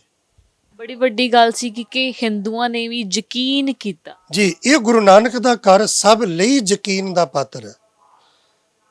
ਇਹ ਐਸਾ ਦਰ ਹੈ ਜਿੱਥੋਂ ਕਿਸੇ ਦਾ ਕਿਤੇ ਯਕੀਨ ਟੁੱਟਿਆ ਨਹੀਂ। ਇੱਥੇ ਖਾਲਸਾ ਰਾਜ ਵੇਲੇ ਵੀ ਅਸੀਂ ਵੇਖਦੇ ਹਾਂ, ਕੋਈ ਆਪਣੀ ਧੀ ਭੈਣ ਦੀ ਇੱਜ਼ਤ ਰਾਖੀ ਲਈ ਆਇਆ ਤੇ ਉਹਦਾ ਯਕੀਨ ਨਹੀਂ ਟੁੱਟਿਆ। ਇਹ ਗੁਰੂ ਨਾਨਕ ਦੇ ਸਿੱਖ ਦਾ ਕਿਰਦਾਰ ਇਹੋ ਜਿਹਾ ਕਿ ਉਹ ਕਿਸੇ ਦਾ ਯਕੀਨ ਟੁੱਟਣ ਨਹੀਂ ਦਿੰਦਾ। ਉਹ ਤੇ ਆਪ ਪਰਮੇਸ਼ਰ ਨੇ ਉਸ ਘਰ ਤੇ ਸਭ ਦਾ। ਇਹ ਤਾਂ ਗੁਰੂ ਅਰਜਨ ਦੇਵ ਮਹਾਰਾਜ ਜੀ ਦੇ ਸਮੇਂ ਤੋਂ ਹੀ, ਜਦੋਂ ਹਰਿਮੰਦਰ ਸਾਹਿਬ ਦੀ ਰਚਨਾ ਹੁੰਦੀ ਹੈ, ਗੁਰੂ ਗ੍ਰੰਥ ਸਾਹਿਬ ਜੀ ਦਾ ਪ੍ਰਕਾਸ਼ ਹੁੰਦਾ ਹੈ, ਉਦੋਂ ਤੋਂ ਹੀ ਵੀ ਇਹ ਵੱਡੀ ਸਮੱਸਿਆ ਸੀ ਕਿ ਹਿੰਦੂ ਲੋਕ ਤੇ ਕੀ ਮੁਸਲਮਾਨ ਵੀਰ ਵੀ ਸਿੱਖੀ ਧਾਰਨ ਕਰ ਰਹੇ ਨੇ, ਉਹਨਾਂ ਦਾ ਇਸ ਘਰ ਤੇ ਏਡਾ ਵੱਡਾ ਯਕੀਨ, ਇਹ ਸਭ ਦਾ ਯਕੀਨ ਸੀ ਕਿ ਜੇ ਤੁਸੀਂ ਗੁਰੂ ਤੇਗ ਬਹਾਦਰ ਮਹਾਰਾਜ ਜੀ ਨੂੰ ਇਸਲਾਮ ਵਿੱਚ ਲਿਆਓ ਤੇ ਅਸੀਂ ਆਪਣੇ ਆਪ ਮੁਸਲਮਾਨ ਬਣਾਂਗੇ। ਜੇ ਇਸਲਾਮ ਵਿੱਚ ਨਾ ਲਿਆ ਸਕੋ ਤੇ ਔਰੰਗਜ਼ੇਬ ਆਪਣੇ ਜ਼ੁਲਮ ਬੰਦ ਕਰੇਗਾ। ਇਹ ਵਾਅਦਾ ਸੀ, ਲਿਖਤ ਪੜਤ ਸੀ। ਕਸ਼ਮੀਰੀ ਪੰਡਿਤ ਆਏ, ਔਰੰਗਜ਼ੇਬ ਨੇ ਗੱਲ ਸਵੀਕਾਰ ਕੀਤੀ ਕਿ ਇਹ ਤੇ ਬੜਾ ਸੌਖਾ ਹੈ, ਇੱਕ ਬੰਦੇ ਨੂੰ ਜਿਹੜਾ ਬਦਲਣਾ, ਲਾਲਚ ਦੇ ਕੇ, ਡਰ ਦੇ ਕੇ, ਜਿੱਦਾਂ ਕਿੱਦਾਂ, ਤੇ ਸੌਖੀ ਗੱਲ ਹੈ। ਕਸ਼ਮੀਰੀ ਪੰਡਿਤ ਵਾਪਸ ਚਲੇ ਜਾਂਦੇ ਨੇ। ਗੁਰੂ ਤੇਗ ਬਹਾਦਰ ਮਹਾਰਾਜ ਜੀ ਅਨੰਦਪੁਰ ਸਾਹਿਬ ਤੋਂ ਚਾਲੇ ਪਾਉਂਦੇ ਨੇ। ਭਾਈ ਮਤੀ ਦਾਸ ਜੀ, ਜਿਹੜੇ ਮਹਾਰਾਜ ਜੀ ਦੇ ਦੀਵਾਨ ਦਾ ਜ਼ਿਕਰ ਹੁੰਦਾ ਕਿ ਮਹਾਰਾਜ ਦੇ ਦੀਵਾਨ ਸੀ। ਦੀਵਾਨ ਦਾ ਮਤਲਬ ਹੈ ਕਿ ਨਾਲ ਮੁੱਖ ਸਲਾਹਕਾਰ ਸੀ, ਗੁਰੂ ਘਰ ਦਾ ਸਾਰਾ ਪ੍ਰਬੰਧ ਸਾਂਭਦੇ ਸੀ, ਗੁਰੂ ਘਰ 'ਚ ਬੜੇ ਦਾਨੇ ਸਿਆਣੇ ਸੀ। ਭਾਈ ਮਤੀ ਦਾਸ ਜੀ, ਭਾਈ ਸਤੀ ਦਾਸ, ਭਾਈ ਦਿਆਲਾ ਜੀ, ਭਾਈ ਉਦੋ ਜੀ ਤੇ ਬਾਬਾ ਬੁੱਢਾ ਜੀ ਦੀ ਵੰਸ਼ ਚੋਂ ਭਾਈ ਗੁਰਦਿੱਤਾ ਜੀ, ਇਹ ਸਿੱਖ ਪੰਜ ਨਾਲ ਲੈ ਕੇ ਪਾਤਸ਼ਾਹ ਤੁਰੇ ਨੇ। ਤੇ ਬੜੇ ਕਮਾਲ ਦੇ ਇੱਥੇ ਬੋਲ ਸਾਡੇ ਸਾਹਮਣੇ ਕਵੀਆਂ ਨੇ ਜ਼ਿਕਰ ਕੀਤਾ ਕਿ ਅਨੰਦਪੁਰ ਸਾਹਿਬ ਦੀਆਂ ਸੰਗਤਾਂ ਇਕੱਤਰ ਹੋਈਆਂ ਕਿ ਮਹਾਰਾਜ ਤੁਸੀਂ ਚੱਲੇ ਹੋ। ਕਿਤੇ ਇਸੇ ਤਰ੍ਹਾਂ ਹੀ ਅੰਮ੍ਰਿਤਸਰ ਸਾਹਿਬ ਤੋਂ ਗੁਰੂ ਅਰਜਨ ਦੇਵ ਪਾਤਸ਼ਾਹ ਮਹਾਰਾਜ ਜੀ ਗਏ ਸੀ ਲਾਹੌਰ, ਤੇ ਸਾਕਾ ਕੁਝ ਹੋਰ ਵਰਤਿਆ ਸੀ, ਮਹਾਰਾਜ ਜੀ ਵਾਪਸ ਨਹੀਂ ਆਏ। ਤੇ ਤੁਸੀਂ ਮਹਾਰਾਜ ਔਰੰਗਜ਼ੇਬ ਕੋਲ ਚੱਲੇ ਹੋ। ਔਰੰਗਜ਼ੇਬ ਤੇ ਬੜਾ ਜ਼ੁਲਮੀ ਹੈ ਤੇ ਸਾਡੇ ਮਨਾਂ ਵਿੱਚ ਬਹੁਤ ਸਾਰੇ ਉਤਾਰ ਚੜ੍ਹਾਅ ਨੇ। ਤੇ ਮਹਾਰਾਜ ਜੀ ਨੇ ਉੱਥੇ ਉਸ ਵੇਲੇ ਜ਼ਿਕਰ ਕੀਤਾ, ਰੋ ਮਤ ਬੇਟਾ ਹਸੋ ਦੇਖ ਮੁਝਕੋ ਮੈਂ ਸੀਸ ਕੀ ਬੇਟਾ चढ़ाने चला हूँ। जो गिरे हैं मंदिर गिराए औरंगे ने मैं फिर से उनको बचाने चला हूँ। जो जंजू को काटे जो जंजू को तोड़े, जो बोधी को काटे, वही तेज खंजर मैं खाने चला हूँ। मेरी बस्ती दुनिया उजड़े तो बेशक मैं हिंदुओं की उजड़ी बसाने चला हूँ। मेरे बेटे रोते रहें तो बेशक मैं हिंदुओं के रोते हंसाने चला हूँ। ना आंसू बहाना मेरी लाश ऊपर मैं आंसुओं को बालम सुखाने चला। महाराज जी ने दिलासा दिता। परिवार की जिम्मेदारी ਵੱਡੇ ਨੇ ਮਾਤਾ ਜੀ, ਸਤਿਗੁਰੂ ਜੀ ਦੇ ਮਹਿਲ ਨੇ, ਸਤਿਗੁਰੂ ਜੀ ਆਪ ਨਾਲ ਮਾਮਾ ਕਿਰਪਾਲ ਚੰਦ ਜੀ ਪਰਿਵਾਰ ਦੇ ਨਾਲ ਨੇ। ਉੱਥੇ ਉਹਨਾਂ ਨੂੰ ਛੱਡ ਕੇ ਮਹਾਰਾਜ ਤੁਰੇ। ਰਸਤੇ 'ਚ ਸਮਾਂ ਲੱਗਾ ਤੇ ਚਮਾਸੇ ਦਾ ਸਮਾਂ ਮਹਾਰਾਜ ਜੀ ਨੇ ਸੈਫਾਬਾਦ ਇੱਕ ਮੁਸਲਮਾਨ ਦੇ ਘਰ ਸੈਫਦੀਨ ਦੇ ਕੋਲ ਕੱਟਿਆ। ਕਿੰਨੀ ਵਿਚਿੱਤਰ ਤੇ ਵਿਲੱਖਣ ਇਤਿਹਾਸ ਆ ਵੀ ਔਰੰਗਜ਼ੇਬ ਕੋਲ ਜਾ ਰਹੇ ਨੇ, ਉਹ ਮੁਸਲਮਾਨ ਆ। ਰਸਤੇ 'ਚ ਸੈਫਦੀਨ ਮਿਲਦਾ, ਉਹ ਮੁਸਲਮਾਨ ਹੈ। ਇੱਕ ਨਾਲ ਮਹਾਰਾਜ ਦਾ ਵਿਰੋਧ ਹੈ, ਇੱਕ ਨਾਲ ਮਹਾਰਾਜ ਦਾ ਪਿਆਰ ਹੈ। ਕਿਉਂਕਿ ਮਹਾਰਾਜ ਜੀ ਦਾ ਕਿਸੇ ਜਾਤ ਪਾਤ ਧਰਮ ਨਾਲ ਨਹੀਂ। ਮੈਂ ਫਿਰ ਗੱਲ ਦੁਹਰਾਵਾਂ ਕਿ ਜਿਹੜਾ ਵਿਰੋਧ ਹੈ ਨਾ, ਉਹ ਜ਼ੁਲਮ ਨਾਲ ਹੈ। ਔਰ ਇਹ 9ਵੇਂ ਪਾਤਸ਼ਾਹ ਤੋਂ ਨਹੀਂ ਸ਼ੁਰੂ ਹੋਇਆ, 5ਵੇਂ ਪਾਤਸ਼ਾਹ ਤੋਂ ਨਹੀਂ। ਕਈ ਵਾਰੀ ਇਹ ਵੀ 10ਵੇਂ ਪਾਤਸ਼ਾਹ ਜੀ ਨੇ ਜੰਗ ਯੁੱਧ ਸ਼ੁਰੂ ਕੀਤੇ, ਨਹੀਂ। ਸਭ ਤੋਂ ਪਹਿਲਾ ਜੰਗ ਜਿਹੜਾ ਨਾ ਗੁਰੂ ਨਾਨਕ ਪਾਤਸ਼ਾਹ ਜੀ ਨੇ ਲੜਿਆ। ਬਾਬਰ ਦੇ ਮੂੰਹ ਤੇ ਉਹਨੂੰ ਜਾਬਰ ਕਹਿ ਕੇ, ਠੀਕ ਹੈ ਉਦੋਂ ਜੰਗ ਉਹ ਤਲਵਾਰ ਦਾ ਨਹੀਂ ਸੀ, ਉਹ ਵਿਚਾਰਦਾ ਸੀ, ਉਹ ਲੜਾਈ ਕੀਤੀ। ਔਰ ਸਿੱਖ ਜਗਤ ਦਾ ਸਭ ਤੋਂ ਪਹਿਲਾ ਸ਼ਹੀਦ ਵੀ ਗੁਰੂ ਨਾਨਕ ਮਹਾਰਾਜ ਜੀ ਦੇ ਸਮੇਂ ਹੋਇਆ। ਲਾਹੌਰ ਦਾ ਨਿਵਾਸੀ ਭਾਈ ਤਾਰੂ ਪੋਪਟ, ਚਲੋ ਉਹ ਪੱਕ ਕਿਤੇ ਫਿਰ ਸਹੀ। ਉਹਦੇ ਕੋਲ ਮਹਾਰਾਜ ਰੁਕੇ, ਸਿੱਖ ਸੰਗਤਾਂ ਨੂੰ ਨਿਹਾਲ ਕਰਦੇ ਰਹੇ। ਇੱਧਰੋਂ ਔਰੰਗਜ਼ੇਬ ਉਡੀਕਦਾ ਵੀ ਮਹਾਰਾਜ ਪਹੁੰਚੇ ਨਹੀਂ। 6 ਮਹੀਨੇ ਦੇ ਨੇੜੇ ਦਾ ਸਮਾਂ ਲੱਗ ਗਿਆ। ਔਰੰਗਜ਼ੇਬ ਨੇ 500 ਮੋਹਰ ਗੁਰੂ ਮਹਾਰਾਜ ਜੀ ਦੇ ਇਨਾਮ ਦੀ ਰੱਖਤੀ, ਜਿਵੇਂ ਅੱਜ ਵੀ ਸਰਕਾਰਾਂ ਰੱਖਦੀਆਂ ਨੇ ਨਾ। ਔਰ ਇੱਥੇ ਵੀ ਇੱਕ ਵਿਸ਼ੇਸ਼ ਗੱਲ ਹੈ, ਤੁਸੀਂ ਬੜੇ ਸਿਆਣੇ ਹੋ, ਤੁਸੀਂ ਇਤਿਹਾਸ ਪੜ੍ਹਦੇ ਹੋ, ਥਾਵਾਂ ਥਾਵਾਂ ਜਾਂਦੇ ਹੋ, ਇੰਟਰਵਿਊ ਕਰਦੇ ਹੋ। ਸਾਡਾ ਇਹ ਸਿਰ ਜਿੱਡਾ ਵੱਡਾ ਕੀਮਤੀ ਹੈ ਨਾ, ਦੁਨੀਆ 'ਚ ਕਿਸੇ ਵੀ ਸਿਰਾਂ ਦਾ, ਕਿਸੇ ਧਰਮ ਦੇ ਸਿਰਾਂ ਦਾ ਉਹਨਾਂ ਮੁੱਲ ਨਹੀਂ ਪਿਆ ਜਿੰਨਾ ਸਾਡੇ ਸਿਰਾਂ ਦਾ ਮੁੱਲ ਪਿਆ, ਉਦੋਂ ਤੋਂ ਲੈ ਕੇ ਹੁਣ ਤੱਕ। ਕਿਤੇ ਦੱਸ ਪਾਉਣ ਵਾਲੇ ਨੂੰ, ਕਿਤੇ ਫੜਾਉਣ ਵਾਲੇ ਨੂੰ, ਕਿਤੇ ਖਬਰ ਦੇਣ ਵਾਲੇ ਨੂੰ, ਕਿਤੇ ਸ਼ਹੀਦ ਕਰਨ ਵਾਲੇ ਨੂੰ ਇਨਾਮ ਦਿੱਤਾ ਜਾਂਦਾ। ਇਹ ਸਾਡੇ ਸਿਰਾਂ ਦੀ ਕੀਮਤ ਹੈ। ਤੇ ਕੀਮਤ ਜਿਹੜੀ ਹੈ ਨਾ, ਉਹ ਹਮੇਸ਼ਾ ਚੰਗੇ ਸਿਰਾਂ ਦੀ ਹੁੰਦੀ ਹੈ, ਚੰਗੀਆਂ ਚੀਜ਼ਾਂ ਦੀ ਕੀਮਤ ਹੁੰਦੀ ਹੈ। ਤੇ ਮਾੜੀ ਚੀਜ਼ ਨੂੰ ਤੇ ਬੰਦਾ ਦੇ ਤੇ ਕੌਡੀਆਂ ਦੇ ਪਾ। ਇਹ ਸਾਡਾ ਵਿਲੱਖਣ ਇਤਿਹਾਸ ਹੈ ਕਿ ਸਾਡਾ ਸਿਰ ਇੰਨਾ ਉੱਚਾ ਤੇ ਸੁੱਚਾ ਵੀ ਸਾਡੇ ਸਿਰਾਂ ਦੀ ਸ਼ੁਰੂ ਤੋਂ ਕੀਮਤ ਪਈ।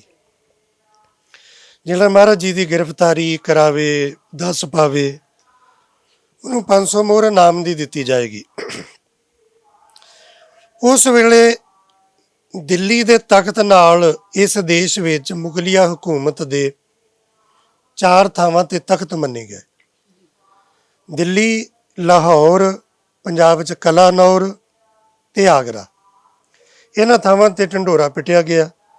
ਤੇ ਆਗਰੇ ਉੱਥੇ ਜਿੱਥੇ ਗੁਰਦੁਆਰਾ ਗੁਰੂ ਕਾ ਤਾਲ, ਉਹਦੇ ਪਿਛਲੇ ਪਾਸੇ ਇੱਕ ਪਿੰਡ ਕਕਰੇਠਾ, ਉੱਥੇ ਰਹਿਣ ਵਾਲਾ ਇੱਕ ਮੁਸਲਮਾਨ ਹਸਨ ਅਲੀ ਹੈ, ਜਿਹੜਾ ਮਹਾਰਾਜ ਜੀ ਨੂੰ ਯਾਦ ਕਰਦਾ ਕਿ ਮਹਾਰਾਜ ਜੇ ਮੇਰੇ ਹੱਥੋਂ ਗ੍ਰਿਫਤਾਰ ਹੋ ਜਾਓ ਤੇ 500 ਮੋਹਰ ਇਨਾਮ ਦੀ ਮੈਨੂੰ ਮਿਲ ਜੇ। ਚਲੋ ਮੈਂ ਗੱਲ ਨੇੜੇ ਰੱਖਾਂ ਕਿ ਮਹਾਰਾਜ ਜੀ ਉਹਦੇ ਉੱਥੇ ਕੌਤਕ ਵਰਤਾਇਆ ਮਹਾਰਾਜ ਨੇ, ਉਹਦੀ ਹੱਥੀਂ ਗ੍ਰਿਫਤਾਰੀ ਹੋਈ। ਬਾਬਾ ਗੁਰਦਿੱਤਾ ਜੀ ਤੇ ਭਾਈ ਉਦੋਂ ਨੂੰ ਮਹਾਰਾਜ ਜੀ ਨੇ ਉਤੋਂ ਹੀ ਜੁਦਾ ਕਰਕੇ ਭਾਈ ਜੈਤਾ ਜੀ, ਜਿਹੜੇ ਇੱਥੇ ਦਿੱਲੀ ਦਿਲਵਾਲੀ ਮੁਹੱਲੇ ਵਿੱਚ ਰਹਿੰਦੇ ਸਨ, ਇਹਨਾਂ ਕੋਲ ਭੇਜ ਦਿੱਤਾ ਸੀ ਕਿ ਤੁਸੀਂ ਇਹ ਸਾਰੀ ਖਬਰ ਸਾਰੇ ਰੱਖਣਾ ਤੇ ਇਹ ਸਾਰੀ ਖਬਰ ਸਾਰੇ ਅਨੰਦਪੁਰ ਸਾਹਿਬ ਨਾਲ ਦੇਣਾ ਵੀ ਜੋ ਕੁਝ ਇੱਥੇ ਹੋਏ ਵਾਪਰੇਗਾ।